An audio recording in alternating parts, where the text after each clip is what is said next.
దేవుని నామానికి స్తోత్రం. ఎలా ఉన్నారు? బాగున్నారా? మీరు బాగున్నారు. It's nice to see the couple here. ఎవరి కోసమైతే ప్రార్థన చేస్తూ వచ్చామో, ఎవరి మ్యారేజ్ కోసమైతే వాళ్ళు ఇక్కడ ఉండడం సంతోషం. చక్కగా తయారై అందరూ చాలా I mean after much gap Julia వాళ్ళ ఫ్యామిలీ కూడా మనతో ఉండడం, మీ ఫ్యామిలీ కోసం చర్చ్ అంతా కూడా చాలా ప్రార్థన చేశారు. So happy to see you back. ఎలా ఉన్నారు మీరంతా అంటే, this is not a joke, I really mean it. ఎలా ఉన్నారు కాంగ్రిగేషన్ అంతా కూడా? Are you really doing well? లేదు అని అంటే మీ యొక్క అక్కర్ల కోసము,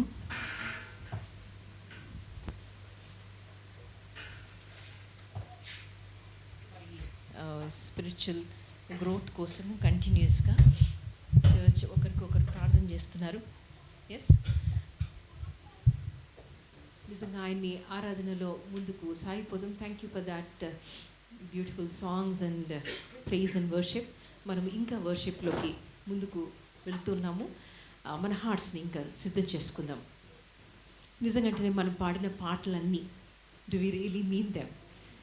నిజంగా అర్థవంతంగా పాడామా అని అనిపిస్తుంది కదా. మామూలుగా పాటలు పాడడానికి, అర్థవంతంగా పాడడానికి ఏంటి డిఫరెన్స్ ఉంటుంది? డిఫరెన్స్ ఉంటుందా? అసలు ఉంటుందా? మామూలుగా పాడేయడానికి, నిజంగా అర్థవంతంగా పాడడానికి డిఫరెన్స్ ఉంటుందా అని అంటే, మీ బైబిల్స్ ఒక్కసారి తీసి 2 Chronicles దినవృత్తాంతంలో 25వ అధ్యాయం, నేను 2వ వచనం చదువుతున్నాను. అంటే అమాజ్య గురించి ఉంటుందన్నమాట.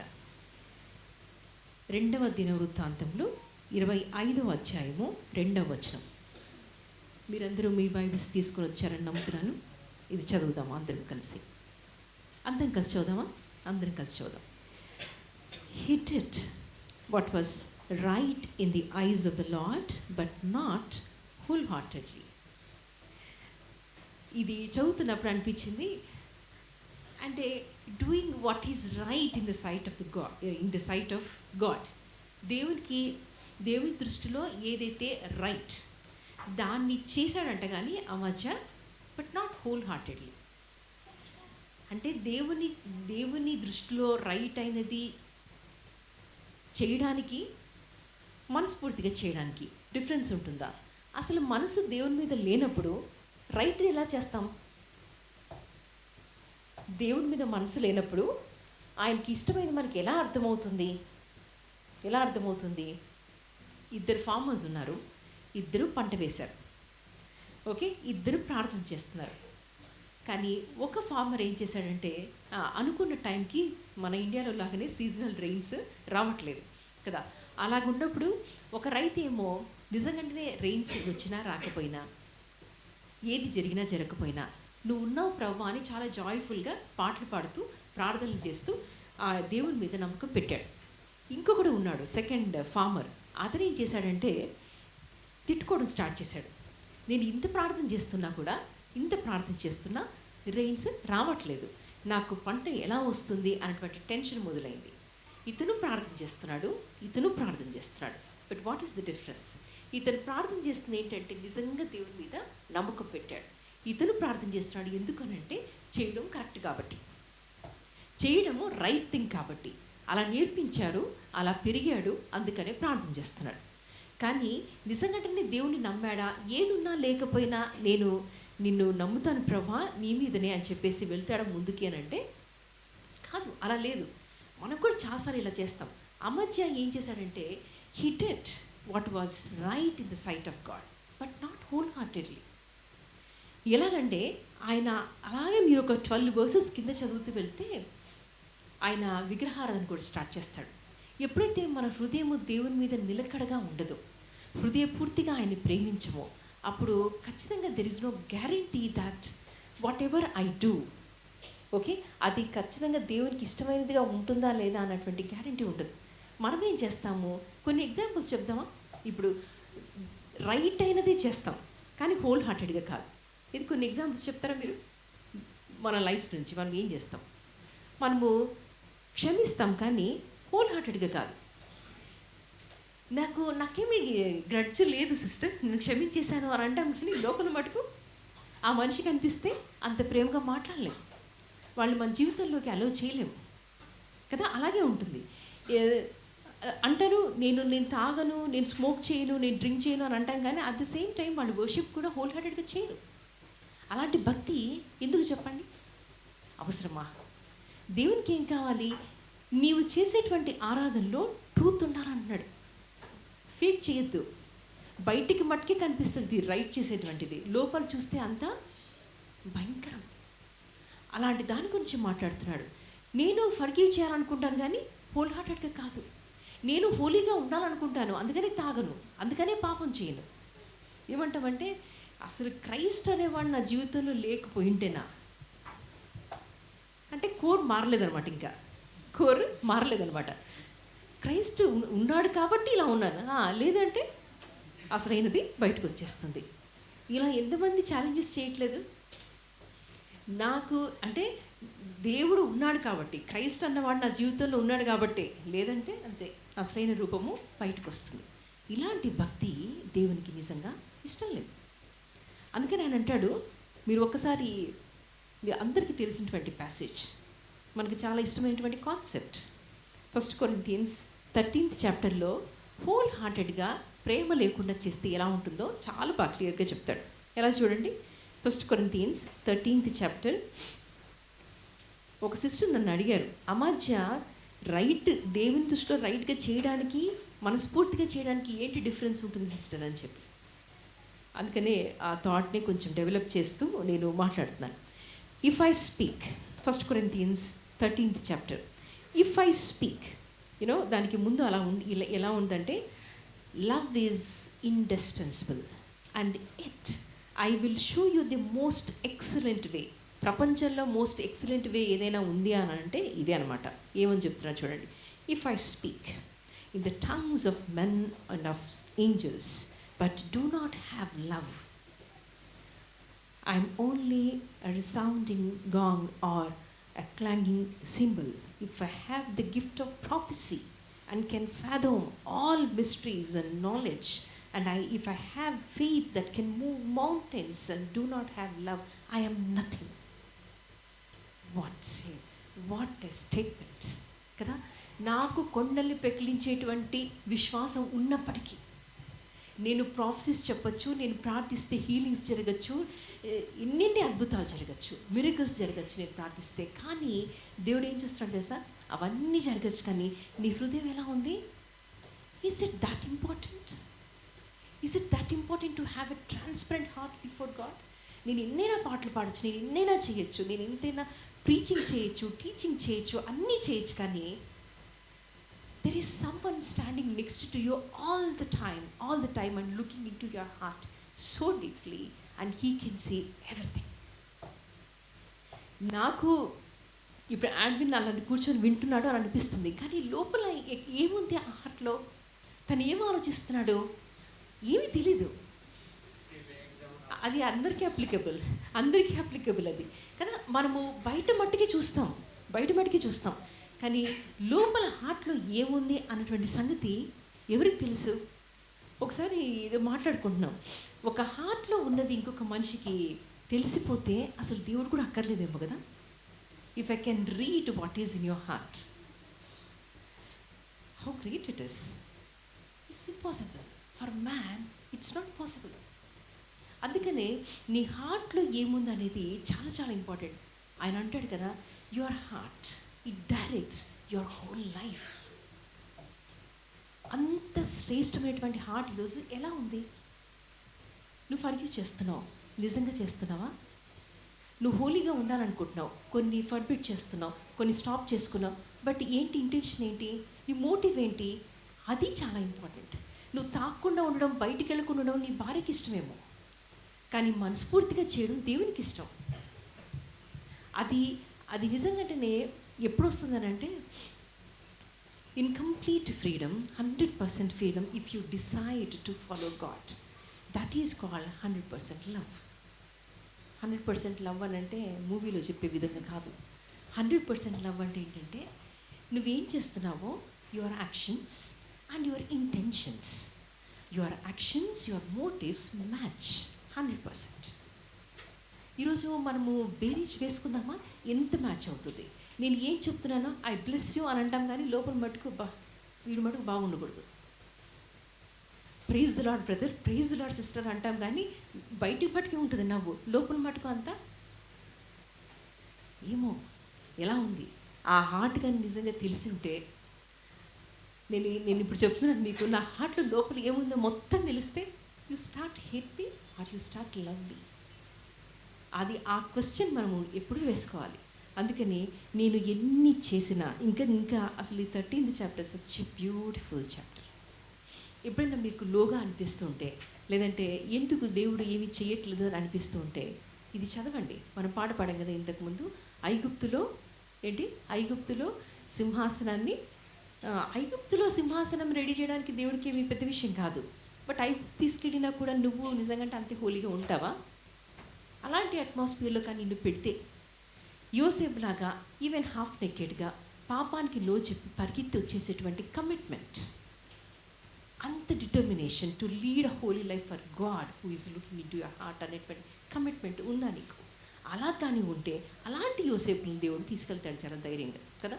నిన్ను నన్ను ఎందుకని చిన్న విషయంలో నమ్మకంగా ఉంటే పెద్ద విషయాలు మనల్ని పెడతాడంట. మనమేమనుకుంటామంటే పెద్ద విషయం ఏదైనా చేస్తే దేవుడు అప్పుడు నేను చూపిస్తా కదా నా సత్తా అని అంటాం.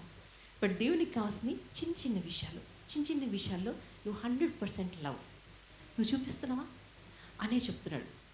బయటికి కనిపించేటువంటి డూస్ అండ్ డోంట్స్ గురించి మాట్లాడలేదు దేవుడు, ఇన్నర్ హార్ట్ గురించి మాట్లాడుతున్నాడు. ఇది చాలా ఇంపార్టెంట్. ఇది ఉందనుకో దేవుడు నువ్వు అడిగింది ఖచ్చితంగా చేస్తాడు. అంతేకాదు ఏదో నువ్వు అడిగిన ప్రార్థనలని వింటాడు అనేటువంటి హోప్ ఇవ్వడానికి నేను మాట్లాడలేదు, కానీ ఆయన చేస్తాడు. ఎందుకు చేయట్లేదు అని అంటే your heart is not aligned to his measurement. ఆయన ఏ స్కేల్ అయితే వాడుతున్నాడో దానికి నిజంగా అలైన్ అయ్యి లేదు.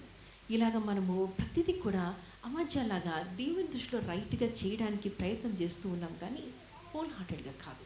So it is not acceptable in the sight of God. What to do అంటే దానికి ప్రయాస ఏమీ కాదు. దేవుని ప్రేమించగలగాలంతే, మన పక్కవాడిని ప్రేమించగలగాలంతే. ఈజ్ ఇట్ దట్ ఈజీ అని అంటే it is that simple. Formula is very simple, but how to practice అనే దగ్గర మన యొక్క ఫ్రీ విల్ చాలా పనిచేస్తుంది.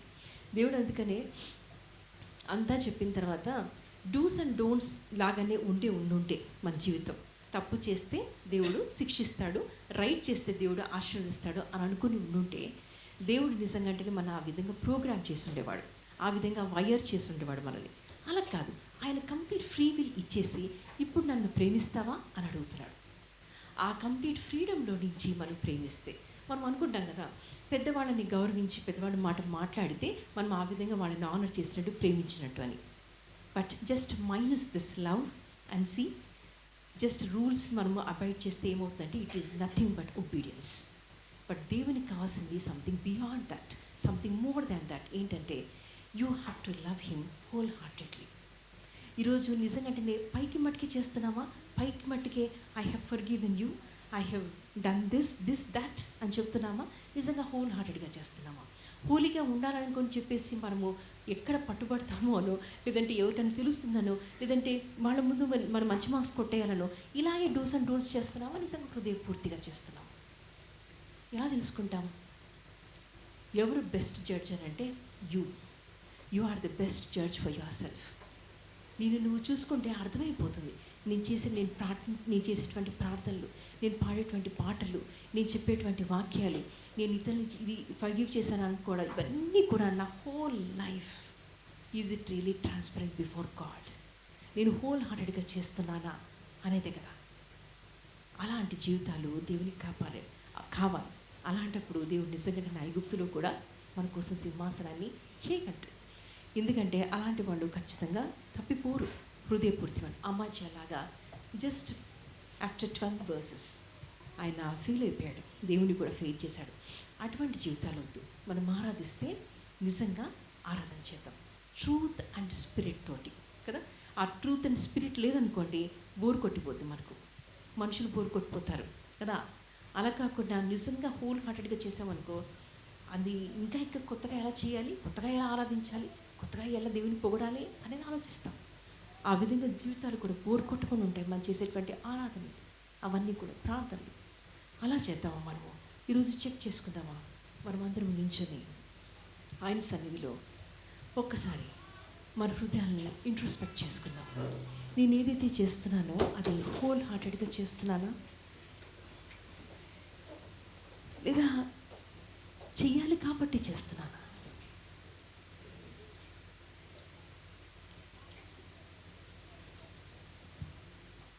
మీరెవ్వరూ అటు ఇటు చూడద్దు.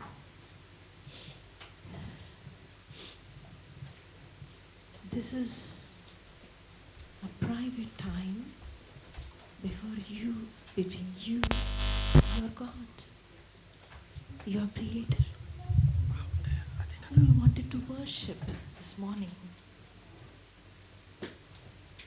అన్ని పనులు పక్కన పెట్టి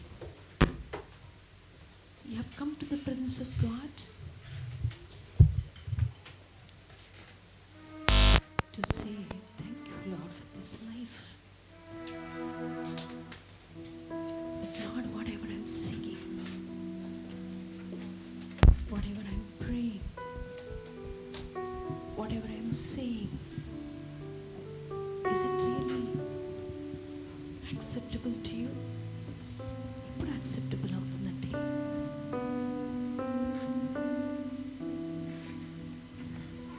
When your intentions match with your actions, your motives. నేను ఏ ఉద్దేశంతో చేస్తున్నాను ఇది అనేది దేవునికి తెలుసు కదా. Let's be transparent. Let's be truthful. Let's be truthful. Can we sing this song in truth and spirit, worshiping God? ఏదైనా నేను మాట వరుసకు మట్టికే చెప్తున్నాను. వీళ్ళ దగ్గర నుంచి ప్రైజెస్ తీసుకోవడానికి, నా పక్క వాళ్ళని ఇంప్రెస్ చేయడానికి. Whatever I do, it's only for others to get prizes. దేవుడే లేడా అక్కడ? whom you want to please. God can directly see into your heart.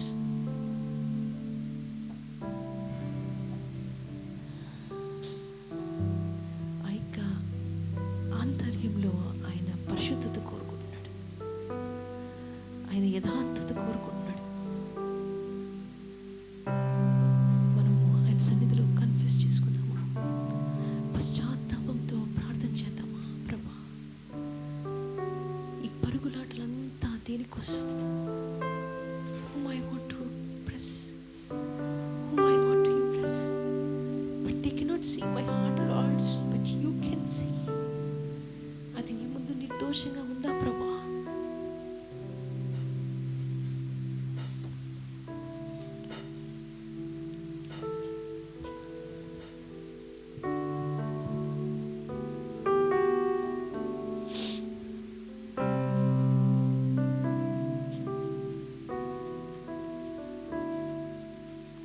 అంకితం ప్రభు నా జీవితం నీ చరణాల సేవకే అంకితమయ్యా.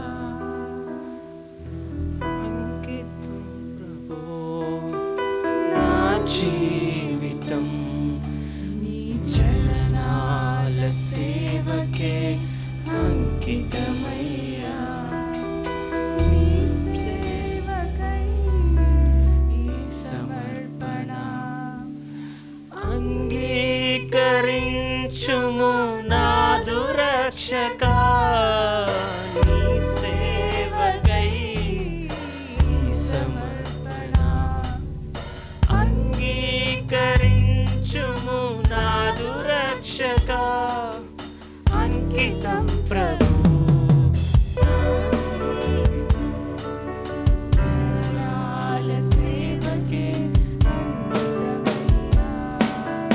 అంకితం ప్రభు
ఈరోజు ప్రతి ఒక్క బలహీనత నుంచి దేవుడు మనం విడిపించుకుంటూ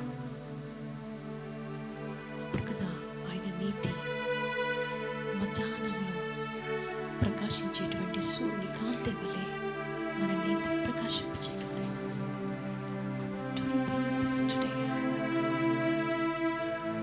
దేవునికి ఏం కావాలి అంటే ప్రేమ కలిగినటువంటి హృదయం కావాలి, ప్రేమతో నిండినటువంటి జీవితాలు కావాలి. What else he needs? It's not your tithes, it's not your money, your wealth. ఆయన కోసము శరీరాన్ని కాల్చబడడానికి ఇచ్చేయచ్చట, పేదల కోసం ఆస్తి ఎంత ఇచ్చేయచ్చట. ఇలాంటి పనులు మనమే చేస్తామే. But without love your offering is nothing అని అంటున్నాడు. నీవు శరీరం అంతా కూడా కాల్చబడడం కూడా it is nothing for me అని అంటున్నాడు.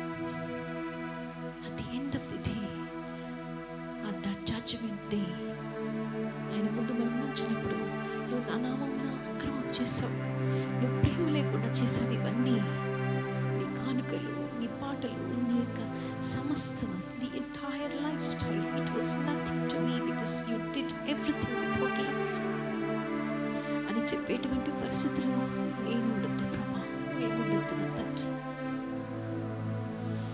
ఆయన ఎంతమంది ఇక్కడ నిజముగా నీ సన్నిధిని ప్రార్థిస్తున్నారు, నిజముగా నిన్ను ఆరాధిస్తున్నారు, నిజముగా బలహీనత నుంచి బయటికి వచ్చి నీ కొరకు హోలీగా జీవించాలని ఇష్టపడుతున్నారు అని మీరు బలపరచండి తండ్రి. చేసే ప్రార్థనకు మీరు జవాబులు అనుగ్రహించండి ప్రభా. Let our lives be acceptable to you, Lord. What else I ask you? What else can I ask? ఇక వాక్యం వెలుగులో మేము పరిశుద్ధపరచుకోవడం ఇష్టపడుతున్నాం తండ్రి. మీరు మాతో మాట్లాడుతున్నప్పుడు, మీరు మమ్మల్ని చెక్కుతున్నప్పుడు అది మాకు చాలా పెయిన్ఫుల్గా ఉంటుంది ప్రభా కొన్నిసార్లు. But it is good to have that pain because you are correcting us. మా యొక్క ఈగోస్, మా యొక్క కోపాలు, మా యొక్క ఇవన్నీ పక్కన పెట్టి ప్రేమతో మిమ్మల్ని ఆరాధిస్తూ మా పక్క మనల్ని దగ్గర తీసేటువంటి కృపను మాకు అనుగ్రహించమని ఈ సమయంలో ఆశీర్వాదకరంగా చేయమని యేసుక్రీస్తు అనేది పరిశుద్ధమైన నామములో వేడుకుంటున్నాను తండ్రి. Good morning, church. Please open your Bibles. Today's Bible verse is John chapter 6, verse 25 to 40. John chapter 6, verse 25 to 40. When they arrived and found him, they asked, "Teacher, how did you get here?" Jesus replied, "The truth is, you want to be me because I fed you. You want to be with me because I fed you, not because you saw the miraculous sign. But you shouldn't be so concerned about perishable things like food.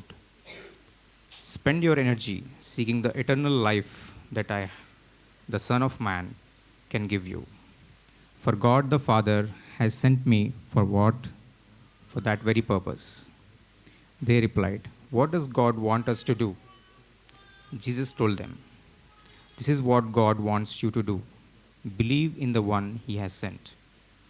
They replied, "You must show us a miraculous sign if you want us to believe in you. What will you do for us?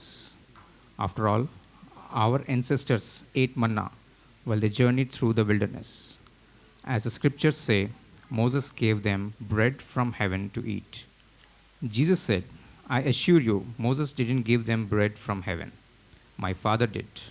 And now he offers you the true bread from heaven. The true bread of God is the one who comes down from heaven and gives life to the world." "Sir," they said, "give us that bread every day of our lives." Jesus replied, "I am the bread of life. No one who comes to me will ever be hungry again. Those who believe in me will never thirst. But you haven't believed in me, even though you have seen me. However, those the Father has given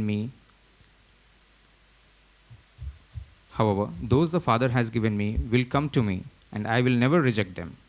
For I have come down from heaven to do the will of God who sent me, not to do what I want. And this is the will of God, that I should not lose even one of all those he has given me, but that I should raise them to eternal life at the last day. For it is my Father's will that all who see his Son and believe in him should have eternal life, that I should raise them at the last day. Thank you. ప్రార్థన చేసుకుందాం. మహాపరిశుద్ధుడా, మా పరలోక తండ్రి, సర్వశక్తిమంతుడా, మరొకసారిగా ప్రభా మీ సన్నిధికి వచ్చి ఉన్నాం. ఈ వారమంతా ఎన్నో విషయాల్లో మీరు మాకు గైడ్ చేశారు, అందరిని బట్టి వందనాలు. దేవా, మా ఆర్థిక విషయాల్లో మీరు సహాయం చేశారు, మా ఆరోగ్య విషయాల్లో మీరు సహాయం చేశారు, మా ఆత్మీయ విషయంలో కూడా ప్రభా మీరు సహాయం చేసుకుంటూ వస్తున్నారు. దేవా, మీ సేవకుల ద్వారా మాతో స్పష్టంగా మాట్లాడారు. ఇదిగో తండ్రి, మా హృదయాన్ని పరీక్ష చేసుకునే భాగ్యాన్ని మీరు మాకు ప్రతి వారం దయచేస్తున్నందుని బట్టి వందనాలు. ఇదిగో నైనా మీరు మాట్లాడితే మేము బ్రతుకుతాం తండ్రి. మీ వాక్యపు వెలుగులో మా జీవితాన్ని సరిచేసుకుంటూ ప్రభా మీ సాక్షులుగా ఈ లోకంలో నిలబడే గొప్ప భాగ్యాన్ని మాకు దయచేయండి.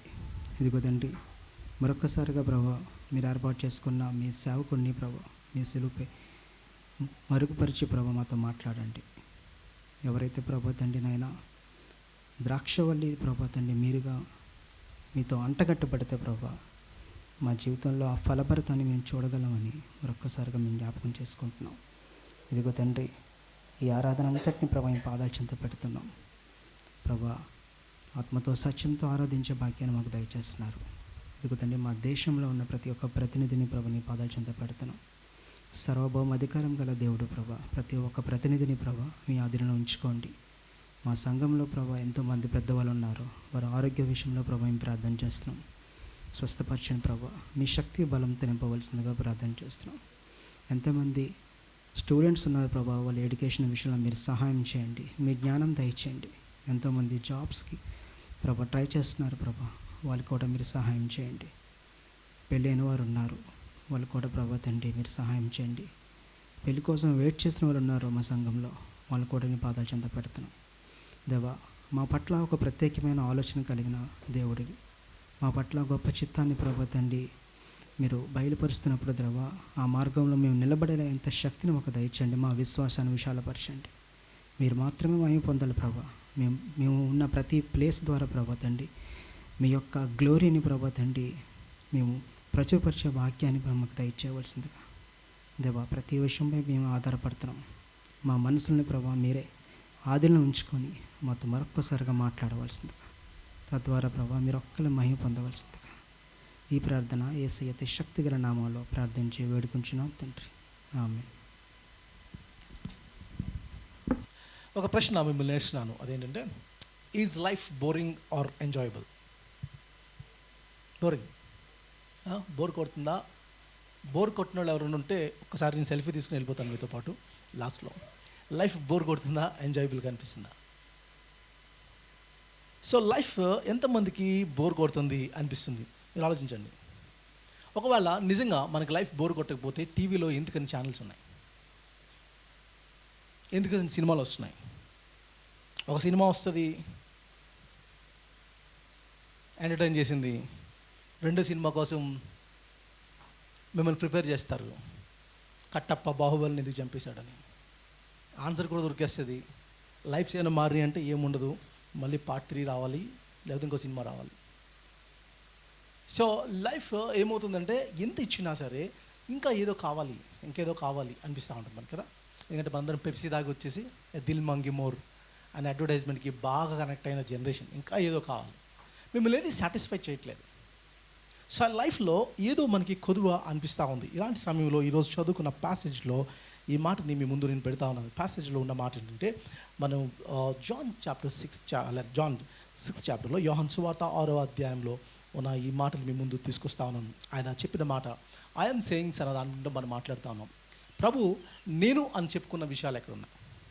ఐఆమ్ అన్న మాటలను చూసినప్పుడు, నేను అని చెప్పుకున్న విషయాలు మనం చూస్తున్నప్పుడు ఈ పారబుల్ ఎస్పెషల్లీ ఈ 5 రొట్టెలు 2 చిన్న చేపలు 5,000 మందికి పంచడం ఈ కాన్సెప్ట్ 4 సువార్తల్లోనూ రాశాడు. 2 విషయాలు 4 సువార్తల్లో ఉన్నవి ఏంటంటే ఆయన యొక్క డెత్, రిజరెక్షన్ అండ్ 5 రొట్టెలు 2 చిన్న చేపలు 5,000 మందికి పంచింది. 4 సువార్తలు కోట్ చేసుకుంటూ వచ్చాడు. కానీ మిగతా సువార్తలకి మార్కు ఉపయోగించిన మాట అంటే యేసు ప్రభు 5 రొట్టెలు 2 చిన్న చేపలు 5,000 మందికి పంచిన ఆ సందర్భంలో ఆయన ఉపయోగించిన మాట ఏంటంటే ఆయన ఎడల ఆ ప్రజల ఎడల ఆయన జాలిపడి ఈ కంపాషన్ అన్న మాట యూజ్ చేశాడు. అంటే ఎట్లాంటి రిలీజన్కి వచ్చేసామని అంటే మనం ఎట్లాంటి రిలీజన్కి వచ్చేసామంటే ఎలాంటి క్రిస్టియానిటీ డెవలప్ అయిపోయింది అని అంటే మార్నింగ్ నేను రాజు మాట్లాడుకుంటున్నప్పుడు అంటున్నా ఐఆమ్ అనే మాట, లేకపోతే నేను పునరుత్థానాన్ని జీవాన్ని I am resurrection and life I am the living bread I am లేకపోతే ఇంకేమున్నాయి ఐఆమ్ ద డోర్ ఇవన్నిటికి ఐఆమ్ అని మాట్లాడుకుంటున్నప్పుడు ఒక విషయం నేను అడుగుతున్నాను, మనం క్రిస్టియన్స్ చేసి దేవుని గురించి చెప్పినప్పుడు ఏంటంటే ఫ్యూచర్లో దేవుని రాజ్యం వస్తుంది, ఇట్లా సాధిస్తాడు దేవుడు, ఇది సంపాదిస్తాడు. Good, you're talking about future. గతంలో మా దేవుడు 5 రొట్టెలు 2 చిన్న చేపలు 5,000 మంది పెంచాడు, ఎర్ర సముద్రాన్ని పాయలేశాడు. గుడ్, బాగుంది. మరి వాట్ అబౌట్ నౌ? నీ దేవుడు ఫ్యూచర్లో చేసే అద్భుతాలు చేస్తాడా లేదా గతంలో చేశాడా, ఇప్పుడేం చేయడా? అదేనా మనం చెప్పుకునేది? ఒకవేళ పునరుత్థానాన్ని జీవాన్ని నేను అనేది కేవలం ఫ్యూచర్ టెన్కి సంబంధించింది అయితే, లేదా పాస్ట్లో ఎవరినో కొంతమంది లేపాడు దేవుడు అని అంటే ప్రజెంట్కి ఎట్లాగా అప్లికబుల్ అవుతుంది? అందుకని కేవలం ప్రజెంట్లో ఉన్న దేవుడిని ప్రజెంట్ చేయకుండా ఫ్యూచర్లో నువ్వు పాస్ట్లో జరిగిన దేవుడిని మాత్రమే నువ్వు ప్రజెంట్ చేస్తే ఏమవుతుందంటే లైఫ్ బోరింగ్గా ఉంటుంది, దేవుడు ఇర్రెలవెంట్గా అవుతాడు, దేవుడు కూడా బోర్ కొడతాడు. ఎందుకు అనంటే only boring people get bored అంట. సో ఒక ఆయన అడుగుతూ ఉంటాడు అనమాట, ఏమనంటే అంటే చివరికి ఏ స్థాయికి వెళ్ళిపోయిందంటే బోర్ కొట్టడంలో కూడా బోర్ కొట్టేసిందంట ఆయనకి. అదన్నమాట. ఎంత బోర్ ఫీల్ అయిపోయానంటే నాకు బోర్ కొట్టి ఆ బోర్ కొట్టడం విషయంలో కూడా బోర్ కొట్టేసాను. బోర్ అంటే అర్థం కదా, ఇది కాదు బోర్ కొట్ట. సో బోర్ అన్న విషయాలు మనం ఆలోచిస్తున్నప్పుడు ఎందుకు అంటే ఇంత ఎంటర్టైన్మెంట్ ప్రోగ్రామ్స్ మన చుట్టూ ఉన్నాయి, ప్రపంచంలో ఉన్నాయి. సో అదెంత ఏంటి అంటే మనం బోర్ని తీసేయడానికి మనలో ఉన్న యొక్క బోర్డమ్ రెగ్యులర్గా ఉన్న కాన్సెప్ట్లో వర్క్ స్ట్రెస్ కానీ ఇవన్నిటిలోంచి లేకపోతే రెగ్యులర్గా మనం ఒకటి వాచ్ చేసేయగలది ఏమవుతుందంటే ఎక్కడో బోర్డమ్ అయిపోయినప్పుడు దానికి ఏంటంటే యాక్చువల్గా బోర్డమ్ అని తీసే ఆయన దగ్గర రాకుండా సబ్స్టిట్యూషన్స్ దగ్గర మనం వెతుక్కుంటా ఉన్నాం. మేబీ మూవీస్ దగ్గర, ఫ్రెండ్స్ దగ్గర, అదే పార్టీస్ దగ్గర వెతుక్కొని సబ్స్టిట్యూషన్స్ దగ్గర వెతుక్కొని ఇదేమన్నా సాటిస్ఫై చేస్తుందేమో అని అంటా ఉన్నాడు. కానీ ఇక్కడ మాట్లాడుతున్న మాట ఏంటంటే యాక్చువల్గా ఎవరు మన లైఫ్ని సాటిస్ఫాక్షన్ ఇవ్వగలరు అనే మాటను తీసుకొస్తా ఉన్నాడు.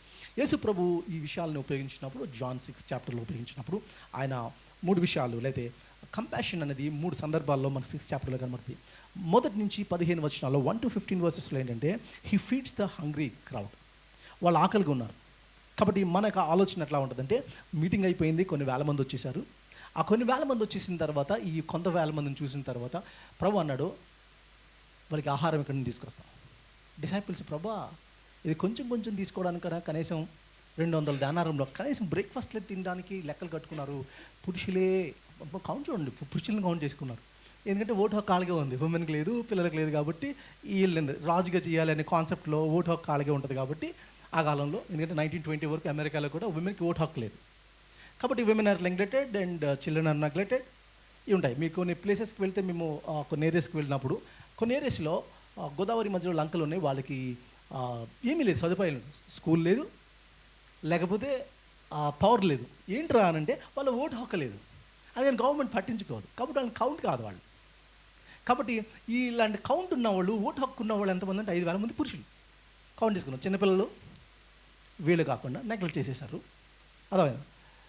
ఈ కౌంట్ వేసుకుంటున్నప్పుడు ప్రభు వాళ్ళని చూసి జాలిపడ్డాడు.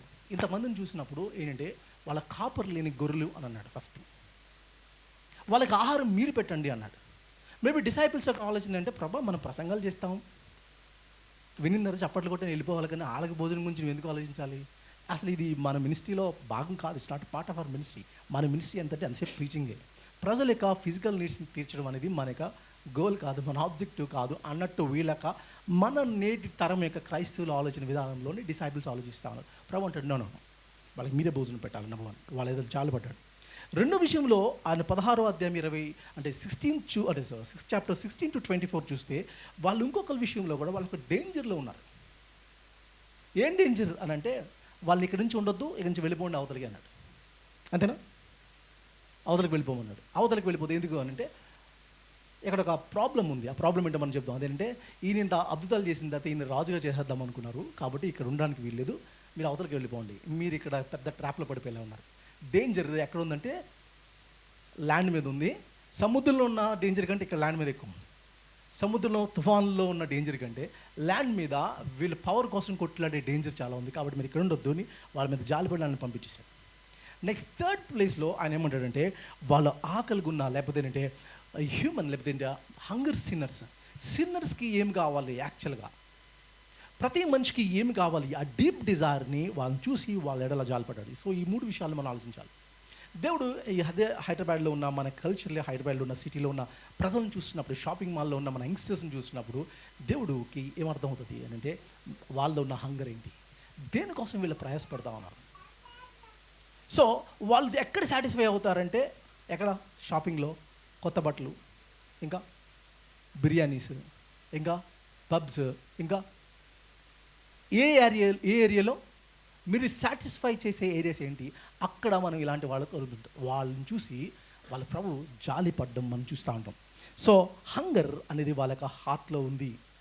సో ఈ ప్రభు చెప్తున్న మాట ఏంటంటే, వాళ్ళు గుర్తుపెట్టుకోండి, యేసు ప్రభు చేసిన ఈ అద్భుతం లేదా మిరకల్ 5 రొట్టెలు 2 చిన్న చేపలు 5,000 మంది పంచిన ఈ కాన్సెప్ట్ మీరు చూసినప్పుడు, ఈ కాన్సెప్ట్లో మనకి ఏం కనబడుతుందంటే, హ్యూమన్ నీడ్స్ని మీట్ అవ్వడం ఒక ఎత్తు అయితే, దానికి మించి ఆ మిరకల్ ద్వారా ఒక సత్యాన్ని ప్రజలకు చెప్పాలనుకున్నాడు. నెంబర్ 1 మనం గుర్తుపెట్టుకోవాలి, ఐఆమ్ అనే స్టేట్మెంటు ఎప్పుడు ఉపయోగించాడు అనంటే, మోషేకి ఆయన రివీల్ చేసుకున్నప్పుడు నీ పేరు ఏంటంటే ఐఆమ్ దట్ ఐఆమ్ అన్నాడు. గుర్తుపెట్టుకోండి. సో ఎప్పుడు ఐఆమ్, ఇప్పుడు, నిన్న, రేపు కూడా. సో అది ఎప్పుడు ప్రెజెంట్ టెన్స్లో ఉండే ఐఆమే. కాబట్టి గుర్తుపెట్టుకోండి, అదేంటి అంటే దేవుడు నా పాస్ట్లో చేస్తాడో ఫ్యూచర్లో నా హోప్ ఇస్తాడని కాదు, ప్రజెంట్లో ఇన్వాల్వ్ అవుతున్న క్రైస్ట్ యొక్క మాటలు ఐఆమ్ లివింగ్ బ్రెడ్. ఆ స్టేట్మెంట్ని కేవలం యేసు ప్రభు ఉపయోగించలేదండి, యెహోవా లేకపోతే తండ్రి అయిన దేవుడు ఏదైతే ఉపయోగించాడో అదే మాటను యేసు ప్రభు ఉపయోగిస్తున్నాడు. ఐఆమ్ అన్న స్టేట్మెంట్ని ఉపయోగిస్తూ ఉన్నాడు. కాబట్టి ఒకటి మనం గుర్తుపెట్టుకోవాలి, ఈ ఐఆమ్ అన్న ఆయన మనలోకి వస్తేనే కానీ, ఐఆమ్ అనేది బోస్టింగ్ వర్డ్ కాదు, అది బాలకృష్ణ చెప్తున్న డైలాగ్ లాంటిది కాదు. ఐఆమ్ అనేది నేను అని గర్వంతో చెప్పేది కాదు. ఆ నేను అని చెప్పుకున్న దాంట్లో నన్ను నేను చూసుకోవాలి.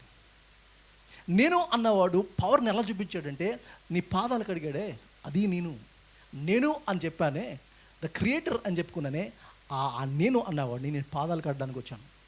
నేను అన్న ఆయన్ని శిలువ మీద నీ కోసం ప్రాణం అర్పించడానికి వచ్చాను. నేను అన్న ఆయన నిన్ను చేయి తాకాను, ముట్టుకున్నాను, నీతో స్పెండ్ చేశాను టైం. నేను ట్రాన్సెండెంట్ కాదు, ఐఎమ్ ఇమ్మనెంట్. ట్రాన్సెండెంట్ అంటే దేవుడు ఈ సృష్టికి అతీతంగా ఉన్నవాడే. నెంబర్ 1 కరెక్టే. దేవుడు ఆది యందు దేవుడు భూమి ఆకాశం సృజించను అంటే is a transcendent, is beyond this universe. At the same time 2వ వచనంలో ఉంటుంది, నిరాకారంగా శూన్యంగా ఉన్న భూమి మీద దేవుని ఆత్మ అగాధ జలముల మీద అల్లాడుచున్నాను. దేవుడు ఇమ్మనెంట్, ఈ ప్రపంచంలో ఇన్వాల్వ్ అవుతా ఉన్నాడు. కాబట్టి ఈ 2 నేచర్స్లోనూ మనం ఆలోచిస్తున్నాం దేవుడిని. ఈజ్ ఎ ట్రాన్సెండెంట్, ఇమ్మనెంట్ అనే మాటలు మనం ఆలోచించాలి. అందుకని దేవుడు ఎక్కడో ఫ్యూచర్లో చేస్తాడని కాదు, అనుదిన జీవితంలో దేవుడు నీకు రెలవెంట్ కాకపోతే హ్యూమన్ హార్ట్లో ఎక్కడో ఒక వాక్యూమ్ ఉండిపోతుంది. అంటే బ్లెస్సీ పాస్కల్ ఒక మంచి మాట అంటాడు, అదేంటంటే in every man's heart there is a God shaped vacuum, only God can fill it. నువ్వు ఎంత చేసినా దేవుని యొక్క ఆకారంలో ఒక వెలుతుండిపోతుంది, అది దేవుడు మాత్రమే తీర్చగలడు. నీ ఫ్రెండ్స్ కానీ, నీకున్న బ్యాడ్ హ్యాబిట్స్ కానీ, నువ్వు సబ్స్టిట్యూషన్గా ఆ గ్యాప్ నింపుకోవడానికి నువ్వేం చేస్తావు అంటే, నువ్వు పీస్ కావాలి అని అంటే ఏం చేస్తాడు సాటన్ ఏంటంటే, కౌంటర్ ఫిట్ తీసుకొస్తాడు. మేబీ ఏం చేస్తాడంటే, నువ్వు దేవుని సందులో రాకుండా నువ్వేంటంటే మైండ్ని ఖాళీ చేసి నీ యోగా అని పెడతాడు. ఇది substitution for meditation. So counter fit ఎక్కడికక్కడ ప్రతి ఏరియాలో నీ కౌంటర్ ఫిట్ని పెట్టేశాడు. ఇంతకుముందు ఖాళీగా టైం ఉండేది, బస్సులో ట్రావెల్ చేస్తే కూడా కదా, కొంతసేపు ఏదైనా పుస్తకం చదువుకోవచ్చు. మన చేతిలో ఈరోజు ఒక మొబైల్ పెట్టాడు, చెట్టుని పెట్టే అవసరం లేదు, మొబైల్ పెట్టాడు చాలు. మనకి పక్కడితో హాయిని పలకరించే టైం కూడా లేదు. ఈవెన్ ఇంకా బాధాకరం ఏంటంటే, మన జడ్జిలో కూడా నేను చూస్తూ ఉంటాను, కొంతమంది వినరు, కొంతమంది చూస్తూ ఉంటారు, టెక్స్ట్ చేసుకుంటా ఉన్న పరిస్థితులు కూడా చూశాను. 2 బుక్ ఏంట్రా అని అంటే, ఎంత బిజీ అయిపోయాము అని అంటే, ఎక్కడో మనకి ఇంక ఏదో కోల్పోతా ఉన్నాం. ఇది ఎట్లా అనిపిస్తుంది అంటే, టీనేజర్స్ చేతిలో ఎప్పుడున్న రిమోట్ని చూసారా, వాడు ఒక ఛానల్ చూడడం మిమ్మల్ని కూడా చూడేవాడు. వాడు భయం ఏంటంటే, ఈ ఛానల్లో వస్తుంది, ఆ ఛానల్ ఏం మిస్ అయిపోతుందో అని భయం. ఒక డిస్సాటిస్ఫాక్షన్ హ్యూమన్ హార్ట్లో ఉంటుంది, అంటే ఇంకేదో కావాలి నాకు. అది తీర్చడానికి యేసు ప్రభు చెప్తున్నాడు, I am the living bread, నేను మాత్రమే తీర్చగలను. సెయింట్ అగస్టిన్ తన యొక్క ప్రేయర్లో ఇట్లా అంటాడు. అది ఏమంటాడంటే, ఆయన ఉపయోగించిన మాట ఏంటంటే, దేవా మమ్మల్ని నీ కోసం తయారు చేసుకున్నావు. మేము నీలో రెస్ట్ తీసుకునేంత వరకు ఈ ప్రపంచంలో మాకు రెస్ట్ ఉండదు అంటాడు. మేము రెస్ట్ కోసం ప్రయాసపడుతున్నాం, ఎక్కడ మాకు సాటిస్ఫాక్షన్ కొడుతుందని తిరుగుతూ ఉన్నాం. మీలో మేము రెస్ట్ తీసుకునేంత వరకు మా జీవితాలకి విశ్రాంతి దొరకదు. నీలో విశ్రాంతి దొరికే వరకు మా జీవితాల్లో విశ్రాంతి దొరకదు. సో విశ్రాంతి ఎక్కడ దొరుకుతుందంటే దేవునిలోనే దొరుకుతుంది. అందుకని జిర్మియా 2nd chapter 13th verse అంటాడు, దేవుడు చెప్తున్న మాట ప్రజల మన మీద ఇస్తున్న కంప్లైంట్ ఏంటంటే జిర్మియా 2nd chapter 13th verse ఏమంటాడంటే, మై పీపుల్ కమిటెడ్ 2 sins. నా ప్రజలు 2 పాపాలు చేశారు. నెంబర్ 1 ఫస్ట్ ఏంటంటే నన్ను వదిలేశారు. ఎవరు? నేను జీవజలమైన నన్ను వదిలేశారు. ఆ స్టేట్మెంట్ ఒకటి. రెండోది వాళ్ళ కోసం నన్ను వదిలేసి వాళ్ళ కోసం తొట్లు కట్టుకున్నారంట. అది కూడా నీళ్లు నిలువని తొట్లు. అంటే తొట్లు అంటే ఏమనొచ్చు మనం? టబ్స్, వాటర్ టబ్స్, అలాగే అర్థమవుతుంది. వాటర్ టబ్స్, అది కూడా దాంట్లో వాటర్ ఉండదు, దాని ఎందుకు హోల్స్ ఉన్నాయంట. అలాంటి టబ్స్ని పెట్టుకుంటారంట. నేను ఇస్తున్నాను జీవజలము అని అంటే నా దగ్గర రారు. వీళ్ళు ఎక్కడ జీవజలం వస్తుంది అని అంటే రామ్ గోపాల్ వర్మ ఇచ్చే జీవజలం దగ్గరికి వెళ్తారు. అవేమో హోల్స్ ఉన్నాయి, దానికి హోమ్స్ ఉన్నాయి, ఏదైనా హోల్స్ ఉన్నాయి దాంట్లో. అవి నిలవు. అది టెంపరీగా నేను సాటిస్ఫై చేసేది ఒక 2 hours నేను ఎంటర్టైన్ చేస్తా మూవీ. కాబట్టి నా ప్రజలు చేసిన నేరం ఏంటంటే జీవజలమైన నన్ను వదిలేసి ఇదిగో వీళ్ళ వైపు తిరుగుతున్నారు. ఫిల్మ్ ఇండస్ట్రీ నన్ను తీరుస్తుందేమో, వాళ్ళ కోసం సొంత తొట్లు చేసుకుంటా ఉన్నా. ఇది ప్రపంచంలో ఉన్న అంటే ట్రాజిక్ ఏంటి అని అంటే ఈరోజు సబ్స్టిట్యూషన్స్ మీద మనం హంగరీగా ఉన్నాం, లేకపోతే దాని మీద మనీ డబ్బులు అంతా ఎక్కడ స్పెండ్ చేస్తున్నామంటే దాని విషయంలో స్పెండ్ చేస్తూ ఉన్నాం. అందుకని యెషయా గ్రంథము 55వ అధ్యాయం 2వ వచనంలో అన్నాడు. Isaiah 55th chapter 2nd verse అలా అంటాడు, why spend money and what is not bread and your labour and what does not satisfy. Why spend on money? ఏమన్నాడు తెలుసా? ఆహారం కాని దాని కొరకు మీరు ఎలాగ రోకలు ఇచ్చుకుంటారు? సంతృష్టి కలుగ చేయని దాని కొరకు మీ కష్టార్జితము ఎందుకు వ్యాసపడుతున్నారు? నా మాటలు జాగ్రత్తగా ఆలోచించండి. మంచి పదార్థాలను ఉంచండి, మీ ప్రాణము సారమైన దాని యందు సుఖింపనేయండి. నేను చెప్తున్న మాట ఏంటంటే, దేవుడు చెప్తున్న మాట ఏంటంటే, why spend money and what is not bread. దేని మీదంటే నీకు తృప్తి చెందని ఆహారం కోసం ఎందుకు స్పెండ్ చేస్తున్నారు అంత డబ్బులు? ఎందుకు స్పెండ్ చేస్తున్నారు కదా? సో డబ్బులు ఏం చేస్తుంది? డబ్బులతో మీరు ఏం చేస్తున్నారు? మందులు కొనుక్కోగలుగుతున్నారు, ఆరోగ్యాన్ని కాదు కదా. మంచాన్ని కొనుక్కుంటున్నారు, మంచాన్ని, కాట్ని, నిద్రని కాదు కదా. అంతే కదా. రెప్యుటేషన్ కొనుక్కోగలరు, కరెక్ట్ని కాదు కదా. సో మనీ ఏం చేస్తుంది?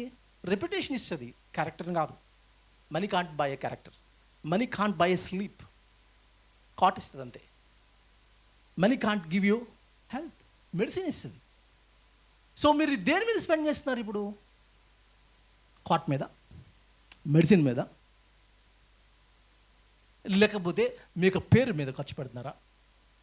దేని మీద స్పెండ్ చేయాలో దాని మీద స్పెండ్ చేయకూడదు, దేని మీద స్పెండ్ చేయకూడదు దాని మీద స్పెండ్ చేస్తూ ఉన్నారు. అందుకని బ్లెసీ పాస్కల్ ఫ్రెంచ్ ఫిలాసఫర్ ఇట్లా మాట అంటాడంటే, all the unhappiness of the man arises from one single fact అన్నాడు. ఒకే ఫ్యాక్ట్ నుంచి అంటే అదేంటి తెలుసా? That they cannot sit quietly in their own chambers. తిన్నంగా ఒక చోట కూర్చోడట మనిషి, ఓన్ ఛాంబర్స్లో కూర్చోకుండా అందరూ దాంట్లో. అందుకనే జీవితంలో హ్యాపీనెస్ లేదు అంటాడు. తిన్నంగా ఒక చోట్ల మనం కూర్చోలేకపోవడం. ప్రసంగ గ్రంథంలో 3వ అధ్యాయం 11వ వచనంలో అంటాడు, ఇటర్నిటీ అనేది హ్యూమన్ హార్ట్లో పెట్టాడు దేవుడు.